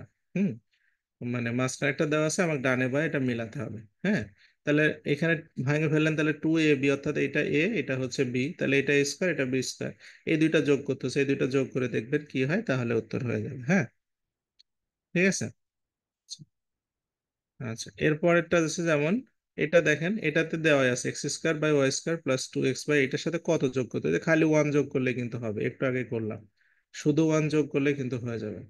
আচ্ছা, এই যে এই অঙ্ক আর ওই অঙ্ক একই, ওই যে হচ্ছে 4x y যেগুলো মিলালাম না, সেগুলো সব একই। হ্যাঁ, এটা দেখবেন, এটাতে আসে এনএসআই এর সহকারী পরিচালক, এইটা হচ্ছে একটা প্রশ্ন আসছে। এখানে বলছে কি, যে 2x² মাইনাস 16x প্লাস 8 হলে এক্স এর সম্ভাব্য মানগুলোর যোগফল কত? এই সমীকরণে এক্স এর যে মান বের হবে না, সেগুলোর যোগফল কত? আচ্ছা, আমরা যোগফলের একটা সূত্র শিখলাম, মনে আছে আপনাদের কিনা, শুরুতেই শিখছি, -b/a, এটা ছিল যোগফল। দ্বিঘাত সমীকরণের ক্ষেত্রে -b/a ছিল হচ্ছে যোগফল। এটা যেহেতু স্কোয়ার দেওয়া আছে, দ্বিঘাত সমীকরণ দেখা যাচ্ছে। এবং তাহলে বি, মাইনাস চিহ্ন, মাইনাস বি এর মান কত, এখানে -16, তাই না? আর এর মান কত, এর মান হচ্ছে 2। তো মাইনাস মাইনাসে প্লাস হয়ে যোগফল হবে 8। ওকে, এই বুঝতে পারছেন এটা? এটা কিন্তু আবার মান বের করতে যাবেন না, মান বের করতে গেলে কিন্তু আপনার মানে সম্ভব হবে না। হ্যাঁ, মান বের করতে যাওয়া যাবে না। এটা নর্মালি হচ্ছে উম, মানে এই যোগফলের সূত্র অ্যাপ্লাই করলেই হবে। ঠিক আছে। আচ্ছা, এরপরে চলে আসি। বলছে যে এই x² minus a plus B x এর সমীকরণের সমাধান সেট কি হবে?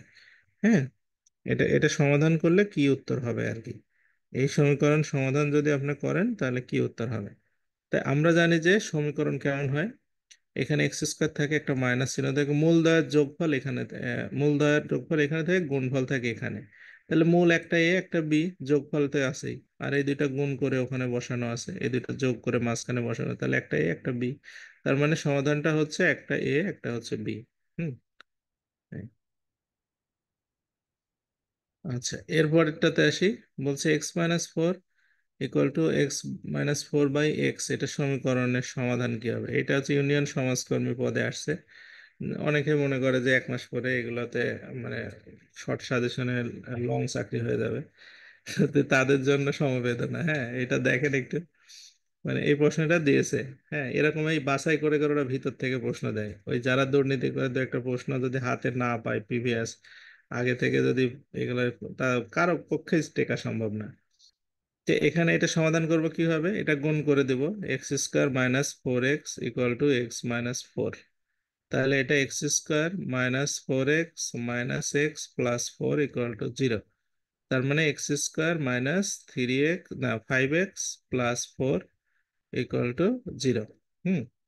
তাহলে এইটাকে আমরা যদি হচ্ছে সমাধান করি, তাহলে x² minus 4x minus x plus 4 equal to 0। তাহলে x−4 একটা হবে, আর একটা হবে x−1 একটা হবে। হ্যাঁ, ইকুয়াল টু 0। তার মানে এক্স এর মান একটা হবে 1, একটা হবে 4, দুইটা মান হবে। ঠিক আছে। আর বেশিরভাগই যে কাজটা করে x−4 উঠাই দেয়, দিয়ে এক্স এর মান 1 বের করে দিয়ে চলে আসে, এবং 100% ভুল। হুম।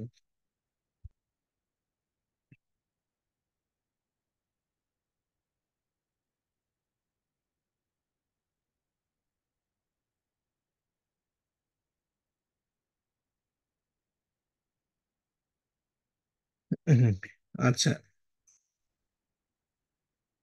মানে এটা এটা গুণ করব। এটা এটা গুণ করলে কি হবে, x² - 4x, আর এটা x−4, এগুলো এক পাশে করব, করে মিডিল টার্ম করব, তাহলে হয়ে যাবে। এক্স এর মান বের হবে দুইটা, একটা 4, একটা হবে 1। অনেকে কি করে, এটার এটা উঠায় দেয়, দিয়ে এক্স এর মান ইকুয়াল টু 1 লিখে দিয়ে চলে আসে। এটা হবে না কিন্তু। হ্যাঁ। আচ্ছা, 26 হোসেন মিয়া, 26-এ কি হয়েছে? ও, 26 নম্বরে বলছে যে x² - a+b x+ab সমীকরণের সমাধান করলে কি হবে। আচ্ছা, তো এখানে আপনার মূল কনসেপ্টটা দেখেন। আমরা যখন সমীকরণ লেখা শিখালাম তখন কিভাবে লেখা শিখালাম, যে প্রথমে x² থাকবে, তারপরে এখানে মূলদয়ের যোগফল, তাই না? এই মাঝখানে থাকবে যোগফল, তার সাথে থাকবে এক্স, আর এখানে থাকবে হচ্ছে গুণফল, মূলদয়ের গুণফল। হ্যাঁ। তাহলে এখানে যোগফল মানে কোন দুইটা যোগ আছে, একটা এ একটা বি, যোগ অবস্থায় আছে, আর গুণ অবস্থায় আছে এ আর বি। তাহলে মূল কি কি হবে, একটা এ একটা বি হবে না? হুম? একটা মূল হবে এ, একটা মূল হবে বি। এটা আপনি যদি আপনি বেরও করতে পারেন, মানে দ্বিঘাত সমীকরণ অ্যাপ্লাই করে, মানে ওই যে মিডিল টার্ম করে বের করতে পারেন। মিডিল টার্ম করে মানে এরকম ভাবে, x² - ax - bx+ab, এভাবে বের করলেন। এখান থেকে এক্স কমন নিলেন, তাহলে x−a, এখান থেকে -b কমন নিলেন, x−a ইকুয়াল টু 0। তার মানে এক্স এর মানে একটা এ একটা বি। এভাবে বেরও করতে পারেন। চেহারা দেখে বোঝা যাচ্ছে যে এটা হচ্ছে যেহেতু যোগফল ওখানে থাকবে, আর গুণফল যেহেতু মানে পরে থাকবে জনসানে। আচ্ছা, এটা করব না, এইগুলো করবেন বাসায়, এগুলো সবাই পারার কথা। এটাতে আসি। বলছে যে x³ +8x+10 এর ইকুয়াল টু 0, এর একটি সমাধান 2 হলে এইচ এর মান কত। একটা সমাধান 2 মানে এক্স এর মানটা এখানে 2 হবে। তাহলে আপনার এখানে মানটা বসাতে হবে। হ্যাঁ, h(x+10 = 0)। এক্স এর মানটা 2 বসায় দেন, তাহলে 2³ প্লাস h×2 প্লাস হচ্ছে 10 = 0। তাহলে এখানে 10 আর এটা 18, 18, তাহলে -18/2, তাহলে এইচ এর মান হবে -9। তাই না? বুঝতে পারছেন বিষয়টা কি, মানে যখন বলবো একটা মান, ওইটা এক্স এর মান, ওই সমীকরণে বসায় দিবেন, বসায় দিলে হয়ে যাবে।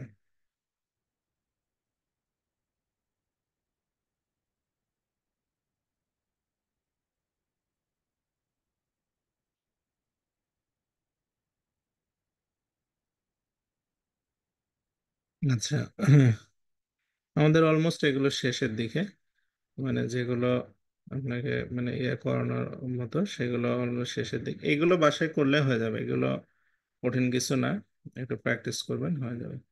আমি এই অঙ্কটা না, সরি, এই অঙ্কটা দেখাই 36। 36টা একটু পরীক্ষা আসে, এটা ক্রিটিক্যাল আছে। এখানে বলছে কি x² + 7x + 6, x² + 7x + 6। ঠিক আছে। আহ, তারপরে এটা গুণ করে দিতে হবে। এটা হবে 2x² + 3x + 4x + 6। এখন হচ্ছে x² + 7x + 6, আর এখানে হচ্ছে 2x² + 7x + 6। এখন বলছে a এর মান কত। তাহলে দেখেন, আমরা যদি সহজভাবে চিন্তা করি, এখানে 6, এই পাশে 6 আছে, এই পাশে 6 আছে, এই পাশে প্লাস চিহ্ন আছে, প্লাস চিহ্ন আছে, এখানে 7x আছে, এখানে 7x আছে, এখানে প্লাস আছে, এখানে প্লাস আছে, এখানে x² আছে, এখানে x² আছে, তাহলে এর মান কত হলো, 2। হ্যাঁ। ওকে, এর পরেরটাতে আসি। এটা সহজ অঙ্ক, এটাতে আসি। এটা বলছে কি যে x-5 আর হচ্ছে a+x, এইটা সমান সমান x² - 25 হলে এর মান কত? তাহলে এটা হচ্ছে x-5, আর হচ্ছে এখানে আছে হচ্ছে কি a+x, আর এটা হচ্ছে x²- 25। তাহলে এখানে x-5 a+x, এটাকে সূত্র লিখে নেবেন, x-5 x+5। হ্যাঁ, তাহলে উভয় পাশে থেকে x-5টা তুলে দেন, তাহলে a+x সমান সমান x+5। তাহলে এক্স এক্স চলে গেলে এর মানটা হবে 5। হ্যাঁ, এটা খুব রিপিটেড প্রশ্ন, এটা একটু খেয়াল করবেন পরীক্ষাতে যাওয়ার আগে, এটা মাস্ট খেয়াল করবেন। আচ্ছা, এগুলো পারবেন, এগুলো করার দরকার নাই। এই যে এই সমীকরণের মূলদয়ের যোগফল কত? মূলদয়ের যোগফল কিভাবে বের করতে হয় মনে আছে? যোগফলের সূত্র কি ছিল? মূলদয়ের যোগফল বের করার সূত্র -b/a, তাই না? তাহলে এখানে মাইনাস বি এর মান হচ্ছে -8 আর এ এর মান হচ্ছে 16। তাহলে মাইনাস মাইনাসে প্লাস হয়ে গেল, তাহলে 1/2 হবে উত্তর। অর্থাৎ মূলদয়ের যোগফল হবে হচ্ছে 1/2। আচ্ছা, এখানে একটা প্রশ্ন দিয়েছে যে x² + bx+c এর দুইটা মূল কি কি? দুইটা মূল মনে আছে? একটা হচ্ছে -b plus minus √over b² - 4ac/2a। এটাই দুইটা মূল, একটা প্লাস একটা মাইনাস, মানে এখানে প্লাস মাঝখানে দিয়ে একটা, মাইনাস মাঝখানে দিয়ে একটা। আচ্ছা, এরপরে এরপরে এটা 43 নাম্বার দেখেন, বলছে এখানে যে 3x² -kx+4 সমীকরণের একটা মূল আর একটা সমান, একটা মূল আর একটা সমান হলে কে এর মান কত? মানে দুইটা মূল আছে না এখানে, দুইটা মূল, একটা মূল হচ্ছে অপরটির হচ্ছে সমান। হুম আহ,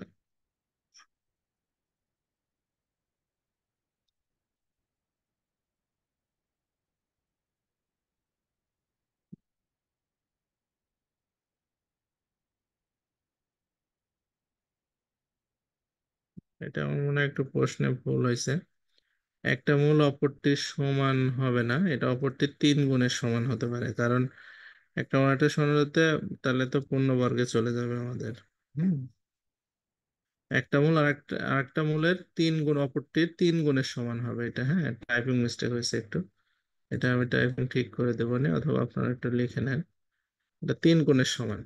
তাহলে ধরুন একটা মূল যদি এ হয়, তাহলে আর একটা 3a। ঠিক আছে, তাহলে এখন মূল দ্বয়ের যদি আমরা যোগফল বের করি, তাহলে হবে 4a। 4a মানে কি? এই যোগফলটা হচ্ছে -b/a, তাহলে মাইনাস, এখানে b এর মান হচ্ছে -k, এর মান হচ্ছে 3। তার মানে আমরা এটা বলতে পারি 12a সমান সমান হচ্ছে k। আচ্ছা, আমাদের কে এর মানটা বের করতে বলছে। এখন দেখেন এখানে a এর মান জানা থাকলে কিন্তু কে এর মান বের করা যাবে। ঠিক আছে, আবার মূলদয়ের গুণফল করলে কি হবে? গুণফল এই দুইটা গুণ করলে 3a², তখন হবে c/a, মানে 4/3। 4/3, তাহলে a² সমান সমান হচ্ছে 4/9। তাহলে a এর মান হচ্ছে কত? 2/3, মানে রুট করে দিলে a এর মানটা এখানে বসায় দেন। তাহলে কে সমান সমান 12 × a এর মান হচ্ছে 2/3, তাহলে 4 4 দোকানে 8, কে এর মানটা হবে 8। তো 3 গুণের সমান হবে আর কি। আচ্ছা,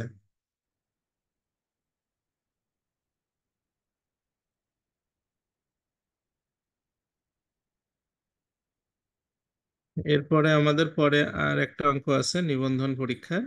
বলছে 2x² প্লাস mx+6 মূল দুইটা সমান হলে এম এর মানটা কত? তাহলে মূল সমান হয় কখন? আমরা জানি b² - 4ac = 0 হলে। তাহলে বি এর মানটা হচ্ছে এখানে এম, তাহলে m² - 4, এর মান হচ্ছে 2, সি এর মান 6 = 0। তার মানে m² সমান সমান হচ্ছে 6 × 2 = 12, 4 × 12 = 48। তাহলে এম এর মানটা, এটা 48কে যদি আমরা রুট করি, 4 × 12 লিখতে পারি, 4 × 4 × 3 লিখতে পারি, 4 4 16। তাহলে এম এর মানটা হবে 4, বের হয়ে আসবে 4√3। হ্যাঁ, এই আর কি। তো যাই হোক, এই 45টা মানে আপনাদের, মানে এই দ্বিঘাত সমীকরণের অঙ্ক 45টা এই 45টা অঙ্ক করলে আপনাদের, আমার বিশ্বাস যে মানে আপনারা পারবেন আর কি। মানে 45টার মধ্যেই হচ্ছে মানে দ্বিঘাত সমীকরণ থেকে সবই কমন পাওয়ার কথা। এই 45টার বাইরে আসবে না। যতবার প্র্যাকটিস করবেন এই 45টা দীঘা মানে হচ্ছে বা আয়ত্ত তাড়াতাড়ি হবে। আদারওয়াইজ মানে হচ্ছে সময় লেগে যাবে। হুম। তাছাড়া আপনাদেরই সমস্যা হবে, আপনারা অধিক প্র্যাকটিস করবেন। কেউ যদি কঠিন মনে করেন, কোনো সমস্যা হলে ভিডিওটা কয়েকবার দেখবেন। ওই প্রথমে থিওরি যে ভালো না বুঝবেন সে কিন্তু এগুলাতে আর পরে মানে চেষ্টা করে। 45 নম্বরের অ্যান্সার আমার মতে দুইটা হবে মূল। হ্যাঁ, এখন বিভিন্ন বই একটা দেওয়া আছে, আমি ব্যক্তিগতভাবে মনে করি দুইটা হবে। কারণ হচ্ছে দ্বিঘাত সমীকরণ যখনই হবে মূল দুইটা হওয়ার কথা। এখন এটা নিয়ে আমি একটু মানে নিজেও কনফিউশনে আছি, তবে আমার বিশ্বাস যতটুকু সেটা হচ্ছে দুইটা হবে। আবার অনেক সময় বিভিন্ন বই পুস্তকে বিভিন্ন রকম ভাবে দেওয়া থাকে। আচ্ছা, আপনাদের আরো কন্ডিশনাল সেন্টেন্স আজকে পড়ানোর কথা। কন্ডিশনাল সেন্টেন্স আসলে খুবই মানে এটা সময় আজকে আমাদের সময়ও হাতে কম আছে। হ্যাঁ, আমি মানে আপনাদের কন্ডিশনাল সেন্টেন্সটা কালকের ক্লাসে পড়াই, তখন ওই যে আজকের মতো জটিল কোনো কিছু হবে না।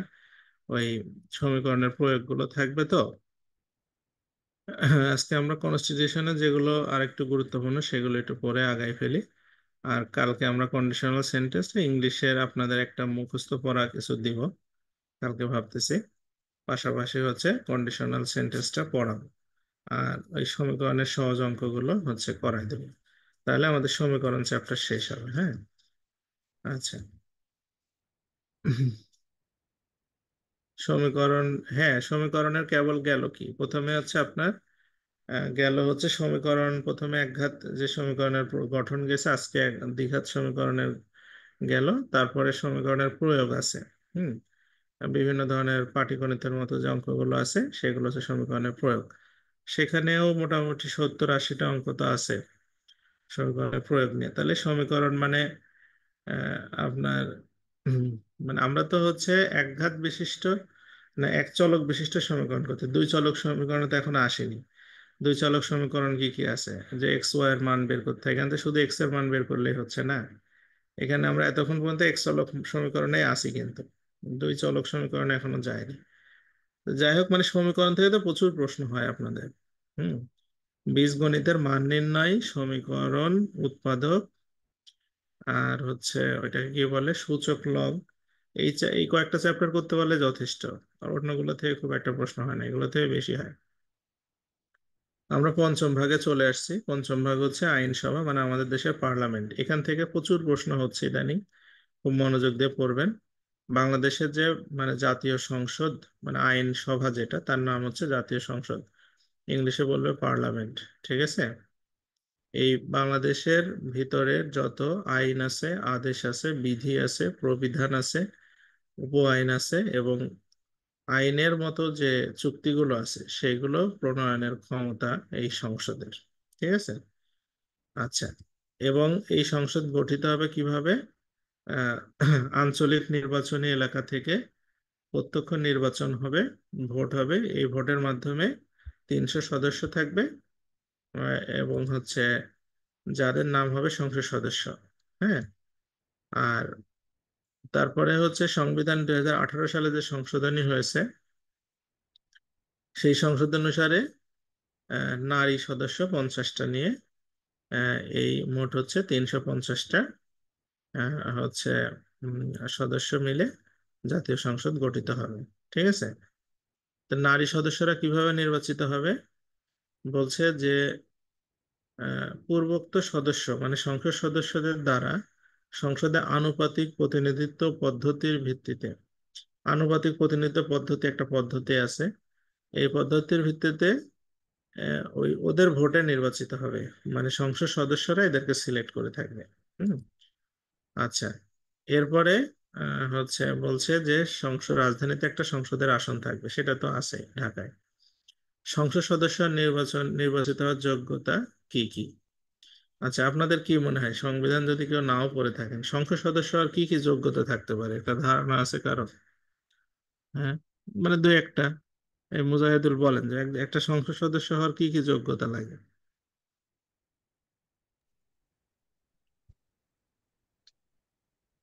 হুম।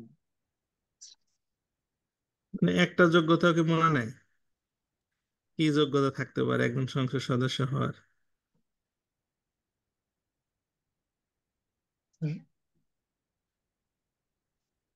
তার মানে দেখেন আমরা কিন্তু ভোট ভোট ভোট করে চিল্লাচ্ছি, ধরেন ভোটও দিচ্ছি ইচ্ছা মতো, কিন্তু সংসদ সদস্য যে আসলে কে হচ্ছে না হচ্ছে এগুলো কিন্তু আমাদের কোনো খোঁজ খবরই নেই। হ্যাঁ, মানে আমরা তার যোগ্যতা সম্পর্কে, বাংলাদেশের নাগরিক হতে হবে। আব্দুল কাইম বলছে এটা ভালো যোগ্যতা।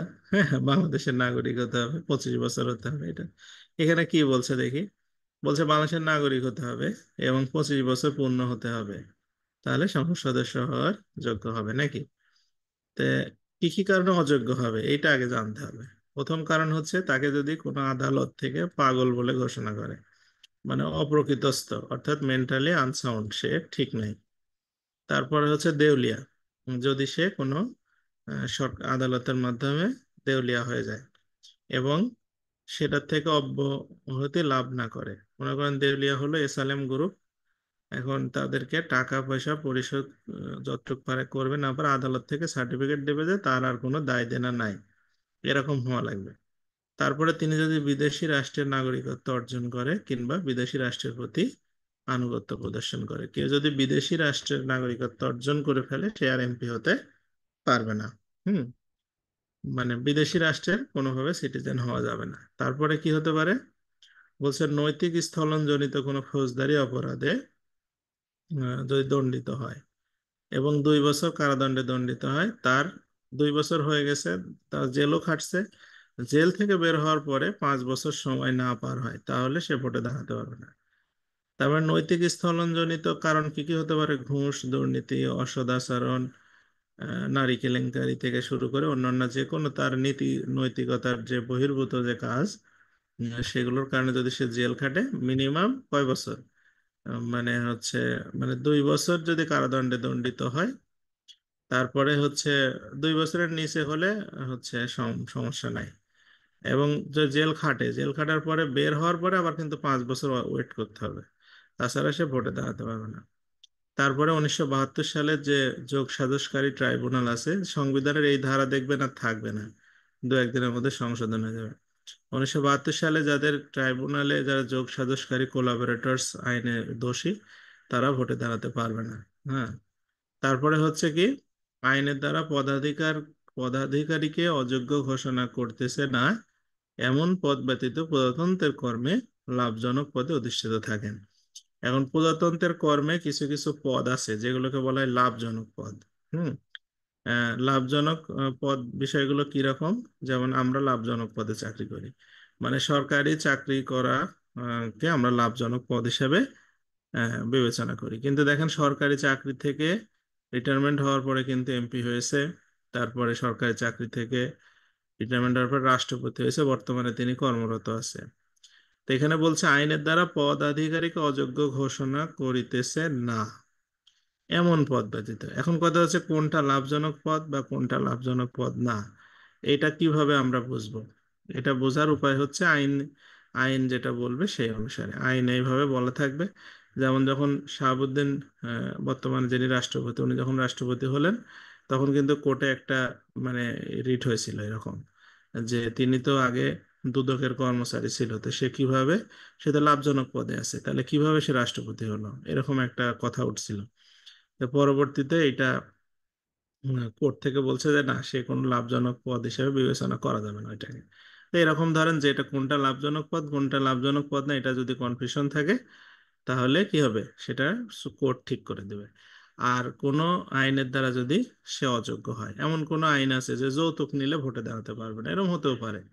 যদি সরকার এরকম কোনো আইন করে তাহলে সে আর সংসদ সদস্য নির্বাচিত হতে পারবে না। এইগুলো হচ্ছে অযোগ্যতা, আর বাদ বাকি সবই যোগ্যতা। একটা মজার জিনিস খেয়াল করছেন, এখানে কোনো শিক্ষাগত যোগ্যতা বা তার অভিজ্ঞতা, রাজনৈতিক অভিজ্ঞতা, এগুলো কোনো শর্ত নাই যে কোনো দলে 15 বছর রাজনীতি করতে হবে, এরকম কোনো শর্ত নাই এখানে। হ্যাঁ, আহ, তারপরে সে শিক্ষিত হতে হবে, অনার্স মাস্টার্স ভালো করে পাশ করতে হবে, এগুলো কোনো শর্ত নাই। তার মানে যে কেউ রাজনীতি করে, হিরো আলম যদি প্রেসিডেন্ট হয় তাতে দোষের কিছু নেই। হুম। আচ্ছা, এরপরে চলে আসি। বলছে যে আমাদের কোনো ব্যক্তি যদি জন্মসূত্রে বাংলাদেশের নাগরিক হয়, হুম, এবং বিদেশি রাষ্ট্রের নাগরিকত্ব অর্জন করতেই পারে, তাহলে সেই ক্ষেত্রে কি করতে হবে? সে যদি বিদেশি রাষ্ট্রের নাগরিকত্ব ছেড়ে দেয় তাহলে সে ভোটে দাঁড়াতে পারবে। হুম। আচ্ছা। আর অথবা সে কি করতে পারে, ধরেন বাংলাদেশের নাগরিকত্ব ছেড়ে দিয়েছে, দিয়ে বিদেশেরটা রাখছে, পরে আবার বাংলাদেশের নাগরিক হয়েছে, তাহলে সে ভোট করতে পারবে, অসুবিধা হবে না। হুম। আচ্ছা। তো এখানে দেখেন, বলছে যে আমরা লাভজনক পদ নিয়ে যদি কনফিউশন বাদে, তে আহ, মানে রাষ্ট্রপতি, প্রধানমন্ত্রী, স্পিকার, ডেপুটি স্পিকার, মন্ত্রী, প্রতিমন্ত্রী, উপমন্ত্রী, এরা কেউ লাভজনক পদে নাই। হুম। বুঝতে পারছেন, আইন যারা করে তারা নিজের স্বার্থে করে। মানে ধরেন প্রধানমন্ত্রী এখন আছে, তাহলে সে যদি লাভজনক পদে থাকে সে তো সরকারি বেতন নেয়। এখন কেউ যদি বলে যে না, প্রধানমন্ত্রী লাভজনক পদে আছে, তাহলে পরে আর ভোটে দাঁড়াতে পারবে না। কারণ লাভজনক পদ তাহলে তো সংসদ সদস্য হওয়া যায় না, তাহলে পরে বার আর হতে পারবে না। এই জন্য এখানে বলে দিছে যে রাষ্ট্রপতি, প্রধানমন্ত্রী, স্পিকার, ডেপুটি স্পিকার, মন্ত্রী, প্রতিমন্ত্রী, এরা এই পদে লাভজনক বলা যাবে না। চিন্তা করছেন? তার মানে হচ্ছে নিজেরটা ষোলো আনা, ধরেন আইন যারা করে তারা নিজের স্বার্থে এটা করে। হ্যাঁ। আচ্ছা। তারপরে হচ্ছে এখানে বলছে যে যদি কোনো সংসদ সদস্য নির্বাচনের পর 2 নম্বর দফার অধীনে অযোগ্যতা হয়, এবং সংসদের 70 নম্বর বিধান অনুসারে আসন শূন্য হয়, তো এই বিষয়ে কোনো যদি বিতর্ক হয় তাহলে নির্বাচন কমিশন সিদ্ধান্ত নেবে তাকে কি করবে, সংসদ সদস্য রাখবে কি রাখবে না। এখন 70 ধারায় কি আছে আমরা দেখবো, 2 নম্বর ধারায় তো দেখলামই কি কি আছে। হুম। মানে যদি কোনো কারণে এখন এই সমস্যা হয়ে যায় তখন কি করতে হবে, সংসদ ঠিক করবে যে এটা কি। যেমন হচ্ছে আগে এমপি মুরাদ ছিল, তার ব্যাপারে কি সিদ্ধান্ত হবে, সে তো নৈতিক স্থলনজনিত কারণে সে বিপদে আছে, তাহলে সেটা কি সময় এটা করবে। হ্যাঁ। আচ্ছা, এরপরে চলে আসি, সংসদের আসন শূন্য হবে।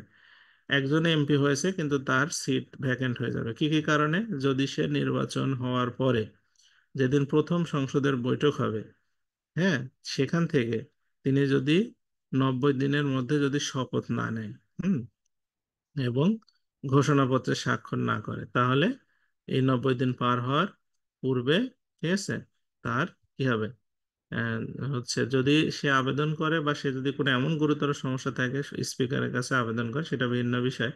যদি না করে তাহলে তার বাতিল হয়ে যাবে। আর যদি আবেদন করে যে না, আমি এরকম সমস্যার মধ্যে আছি, পরে আমি কিছুদিন নেব, সেটা স্পিকার বিবেচনা করতে হবে। আর যদি শপথ নেওয়ার পরেও যদি সে আহ, সংসদের অনুমতি না নিয়ে 90 বৈঠকে অনুপস্থিত থাকে একটানা, তাহলে সে তার সংসদ সদস্য পদ কি হবে, থাকবে না।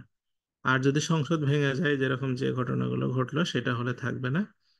আর এই যে 66 2 নম্বর ধারায় যেসব দফা, এর মধ্যে যে কোনো একটাতে ঢুকে পড়লে তার সংসদ সদস্য পদ আর থাকবে না। আর 70 ধারা হলে আর সংসদ সদস্য পদ থাকবে না। 70 ধারায় কি আছে যাচ্ছে ধীরে সুস্থে। আর কোন সংসদ সদস্য যদি স্পিকারের কাছে পদত্যাগ করে তাহলে আর সংসদ সদস্য পদ থাকবে না। ঠিক আছে। আচ্ছা, সংসদ সদস্যদের পারিশ্রমিক কত হবে, কয় টাকা বেতন হবে, কি হবে? সংসদ সদস্য যারা থাকবে তাদের হচ্ছে আইনের দ্বারা তাদের পারিশ্রমিক নির্ধারণ করতে হবে। যদি না করে থাকে তাহলে রাষ্ট্রপতি যা নির্ধারণ করে দেবে তাই হবে।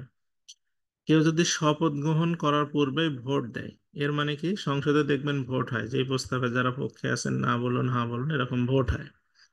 এরকম সময় অনেকে আছে শপথ গ্রহণ করেইনি, সংসদে চলে গেছে, প্রথমবার সংসদ সদস্য হয়েছে, ধরেন খুব মনের খুশিতে চলে গেছে, গিয়ে সে বসে পড়ছে, ভোট দেওয়া শুরু, মানে ভোটে হ্যাঁ ভোট না ভোট হয় এর মধ্যে একটা ভোট দিয়ে ফেলছে। হ্যাঁ। যদি এরকম ঘটনা ঘটে, কেউ যদি শপথ গ্রহণের আগেই সংসদে সিট নেয় এবং সে যদি ভোট দেয়, তাহলে কি ঘটনা ঘটবে, তার জরিমানা হবে। কত টাকা জরিমানা হবে? 1000 টাকা। হুম। সে জরিমানা হবে হচ্ছে প্রতিদিনের এই কাজ করার জন্য তার কাছ থেকে 1000 টাকা করিয়া অর্থদণ্ড দণ্ডিত হবে। চিন্তা করছেন, যাতা জরিমানা। এরকম জরিমানা হলে তো 1000 টাকা মানে চারটেখানে কথা না কিন্তু। হ্যাঁ, উসুলযোগ্য 1000 টাকা জরিমানা হবে। তো কেউ অনেকে বলে যে স্যার, এটা তো 72 সালের সংবিধান। 72 সালে তো 1000 টাকার অনেক মূল্য ছিল। তো সংবিধান যে 18 বার সংশোধন হয়েছে, সেই 18 বারে কি একবারও এই কথা চোখে পড়েনি যে এরকম অন্যায় যদি কেউ করে, তাহলে এই 2018 সালে একবার সংশোধন হয়েছে, তখন 1000 টাকার মূল্য কত ছিল? তো সেই অনুসারে এটা চেঞ্জ করা যেত না? এটা চেঞ্জ করা যেত। এখন যাই হোক, এটা হচ্ছে মানে তাদের ব্যাপারে এগুলা, যারা সংসদ সদস্য তাদের এই গোটা সংবিধান পড়ার পরে আপনাদের দেখেন যে সংসদ সদস্যের বিপক্ষে কোনো আইন যাবে না।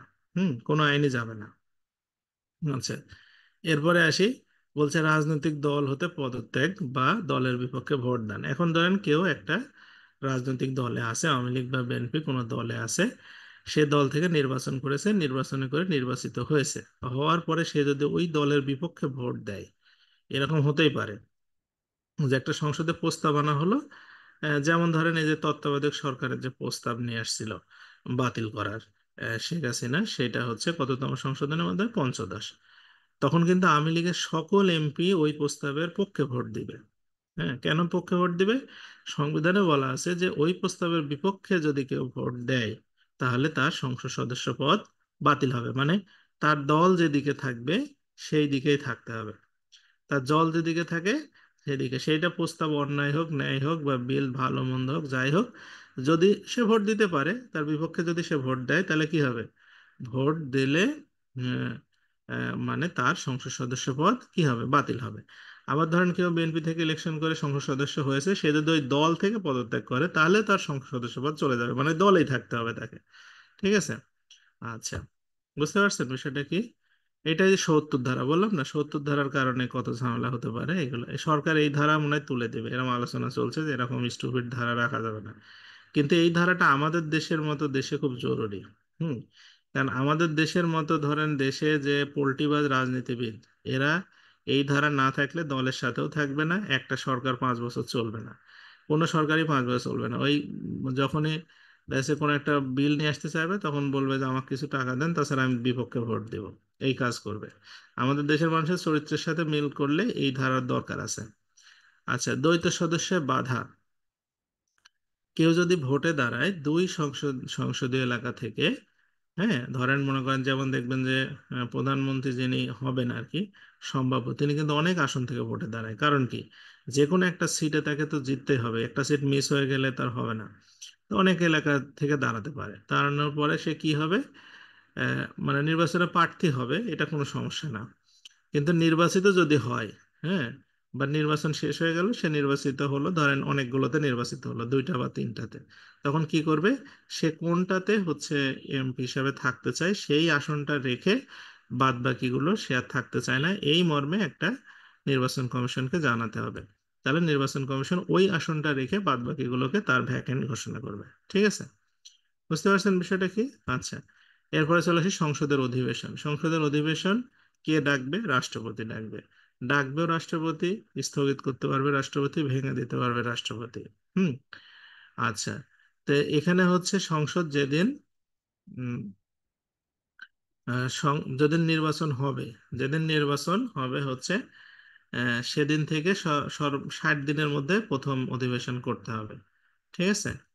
মানে হচ্ছে এটা বাধ্যতামূলক। ঠিক আছে? না না, ভুল হলো, 60 দিনের মধ্যে না, 30 দিনের মধ্যে। আর 60 দিন করে ব্যবধান থাকবে না। মানে হচ্ছে দুইটা বৈঠকের মধ্যে 60 দিনের বেশি ব্যবধান থাকবে না, কিন্তু প্রথম নির্বাচন হওয়ার 30 দিনের মধ্যে প্রথম বৈঠক ডাকতে হবে রাষ্ট্রপতির। হ্যাঁ।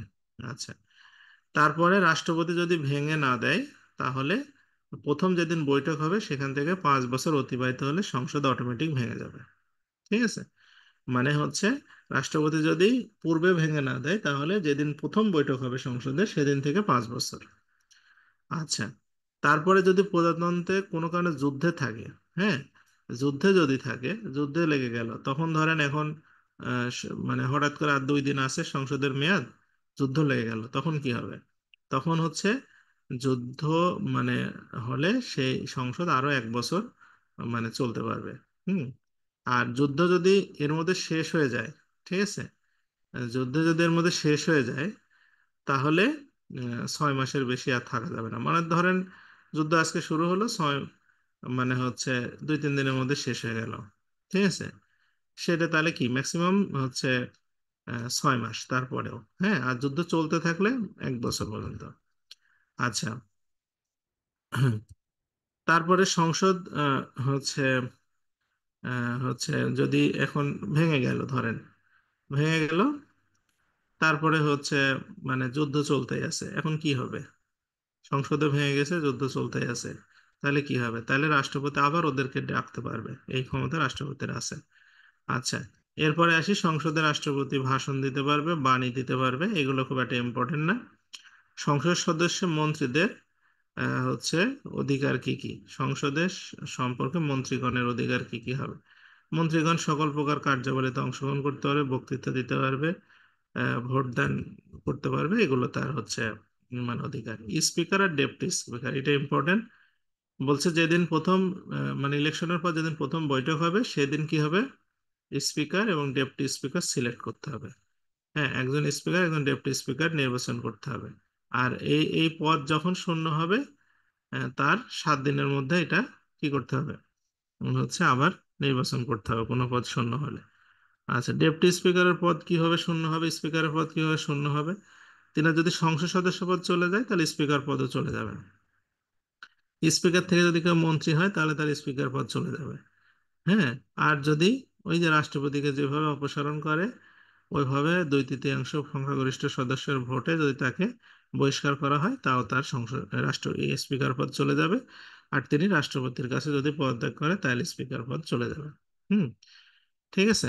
আচ্ছা, কিন্তু ব্যাপারটা কি যে মানে পরবর্তী ইলেকশন হওয়া পর্যন্ত ওনার দায়িত্বে থাকার কথা, এটা সংবিধানে লেখা আছে। অন্য সদস্যভার কার্যকর গ্রহণ করে তা হয়ে গেল, আর কার্যভার না গ্রহণ করা পর্যন্ত তার আন্ডারে থাকার কথা। যেমন শিরীন শারমিন চৌধুরী ধরেন পদত্যাগ করলো, এখন তো অন্তর্বর্তী সরকার আসছে, এখন সংসদ যদি বসার দরকার হয় বা হতো তাহলে ওনাকে নিয়েই মানে চালাতে হবে। ঠিক আছে। আচ্ছা, এগুলো গেল। এরপরে এগুলো খুব একটা ইম্পর্টেন্ট না, আমি মূল কথা বলেছি। কার্যপ্রণালী বিধিতে আসি। কার্যপ্রণালী বিধি কি? সংসদের হচ্ছে একটা চলার একটা নিয়ম কানুন আছে, যেটাকে বলে কার্যপ্রণালী বিধি, রুলস অফ বিজনেস অনুসারে তারা চলবে। যদি হচ্ছে এই সংসদে আহ, মানে ভোটদানকারী যারা ভোট দিবে, হ্যাঁ, তারা হচ্ছে যদি সংখ্যাগরিষ্ঠ ভোটের মাধ্যমে কোনো সিদ্ধান্ত গৃহীত হবে। ঠিক আছে। মানে সেক্ষেত্রে হচ্ছে যদি সমান সমান ভোট পড়ে কোনো প্রস্তাবে, তাহলে স্পিকার একটা ভোট দেবে যেটার নাম হচ্ছে কাস্টিং ভোট। হুম, এটা খুব ইম্পর্টেন্ট, কাস্টিং ভোট আসে পরীক্ষায়। আচ্ছা, তারপরে আসি হচ্ছে আহ, এখন ধরেন সংসদে এরকম হলো যে একটা ভোটাভুটি হলো, ভোটাভুটি হয়ে একটা আইন পাশ হয়ে গেল। পাশ হওয়ার পরে দেখা গেল এর মধ্যে একজন সদস্য ভোট দিছে যে আসলে শপথ গ্রহণই করে নাই, সে আসলে ভোট দেওয়ার যোগ্যই হয়নি এখনো, এরকম হতেই পারে। তাহলে তখন কি হবে? তার মানে কি এই আইনটা কি বাতিল? না, তা হবে না। ওই এরকম কোনো সমস্যার কারণে আইন বাতিল হবে না বা ওই ধারা বাতিল হবে না। ওই যে 1,000 টাকা জরিমানা আছে, ওই জরিমানা নিয়ে শেষ। আচ্ছা, এরপরে যদি সংসদে বৈঠক চললে উপস্থিত সদস্য সংখ্যা যদি 60 জনের কম হয়, হ্যাঁ, তাহলে হচ্ছে যদি স্পিকারকে জানানো হয় তাহলে 60 জন না হওয়া পর্যন্ত সংসদের মানে অপেক্ষা করবে, আর যদি শেষ পর্যন্ত না হয় চাইলে মুলতবি করতে পারে। এই জন্য 60 জনকে বলা হয় কোরাম। কোরাম মানে যতগুলো সদস্য দরকার। সংসদের স্থায়ী কমিটি থাকবে। সংসদের আইন প্রণয়ন করার জন্য স্থায়ী কমিটিতে কি কি স্থায়ী কমিটি? সরকারি হিসাব কমিটি, বিশেষ অধিকার কমিটি, অন্যান্য স্থায়ী কমিটি। এই স্থায়ী কমিটির কাজ কি কি হবে? আইন প্রণয়ন করার জন্য মানে সহায়তা করা। ঠিক আছে, আইনের খসড়া, বিল, প্রস্তাব এগুলো পরীক্ষা করে দেখবে এরা। আচ্ছা, এরপরে চলে আসি হচ্ছে আপনার ন্যায়পাল। ন্যায়পাল হচ্ছে সংবিধানের 77 নম্বর ধারায় বলা হয়েছে যে আইনের দ্বারা একটা ন্যায়পাল প্রতিষ্ঠা করতে হবে, যেটা কি হবে, কোনো মন্ত্রণালয়, সরকারি কর্মচারী, সংবিধিবদ্ধ সরকারি কর্তৃপক্ষ যে কোনো কার্য সম্পর্কে তদন্ত পরিচালনা করার ক্ষমতা কিংবা দায়িত্ব প্রদান করবেন সেই রূপ ক্ষমতা থাকবে। তার মানে চিন্তা করছেন ন্যায়পালের কি কি ক্ষমতা হবে? যত ধরনের মিনিস্ট্রি আছে, মন্ত্রণালয় আছে, সরকারি কর্মচারী আছে, সংবিধিবদ্ধ প্রতিষ্ঠান মানে বিশ্ববিদ্যালয় বা বাপেক্স টাপেক্স এগুলো যা আছে, সবগুলোর সকল কার্য সম্পর্কে তদন্ত করতে পারবে। হ্যাঁ, তার মানে হচ্ছে দেখা যাচ্ছে প্রধানমন্ত্রীর দপ্তরেও চাইলে তদন্ত করতে পারবে। এরকম ক্ষমতা সম্পন্ন একজনকে নিয়োগ করার কথা আছে। সরকার মানে নিয়োগ করবে, এটা যাক স্বাধীনতার পরে আজ পর্যন্ত নিয়োগ হয়নি, আর কবে হবে জানা যাচ্ছে না। আচ্ছা, এরপরে আসি হচ্ছে সংসদ সদস্যদের দায় মুক্তি। এর মানে কি, সংসদ সদস্যরা যে কাজ করে, সংসদে বসে আইন পাস করে, ওই যে তত্ত্বাবধায়ক সরকার বাতিল করে, এই করে সেই করে, অনেক কিছুই তো করে, মানে ভালো কাজের থেকে খারাপ কাজও প্রচুর করে। তো এইগুলো যে করলো, এইগুলোর বৈধতা সম্পর্কে আদালতে যাওয়া যাবে না। বুঝতে পারছেন ঘটনা কি?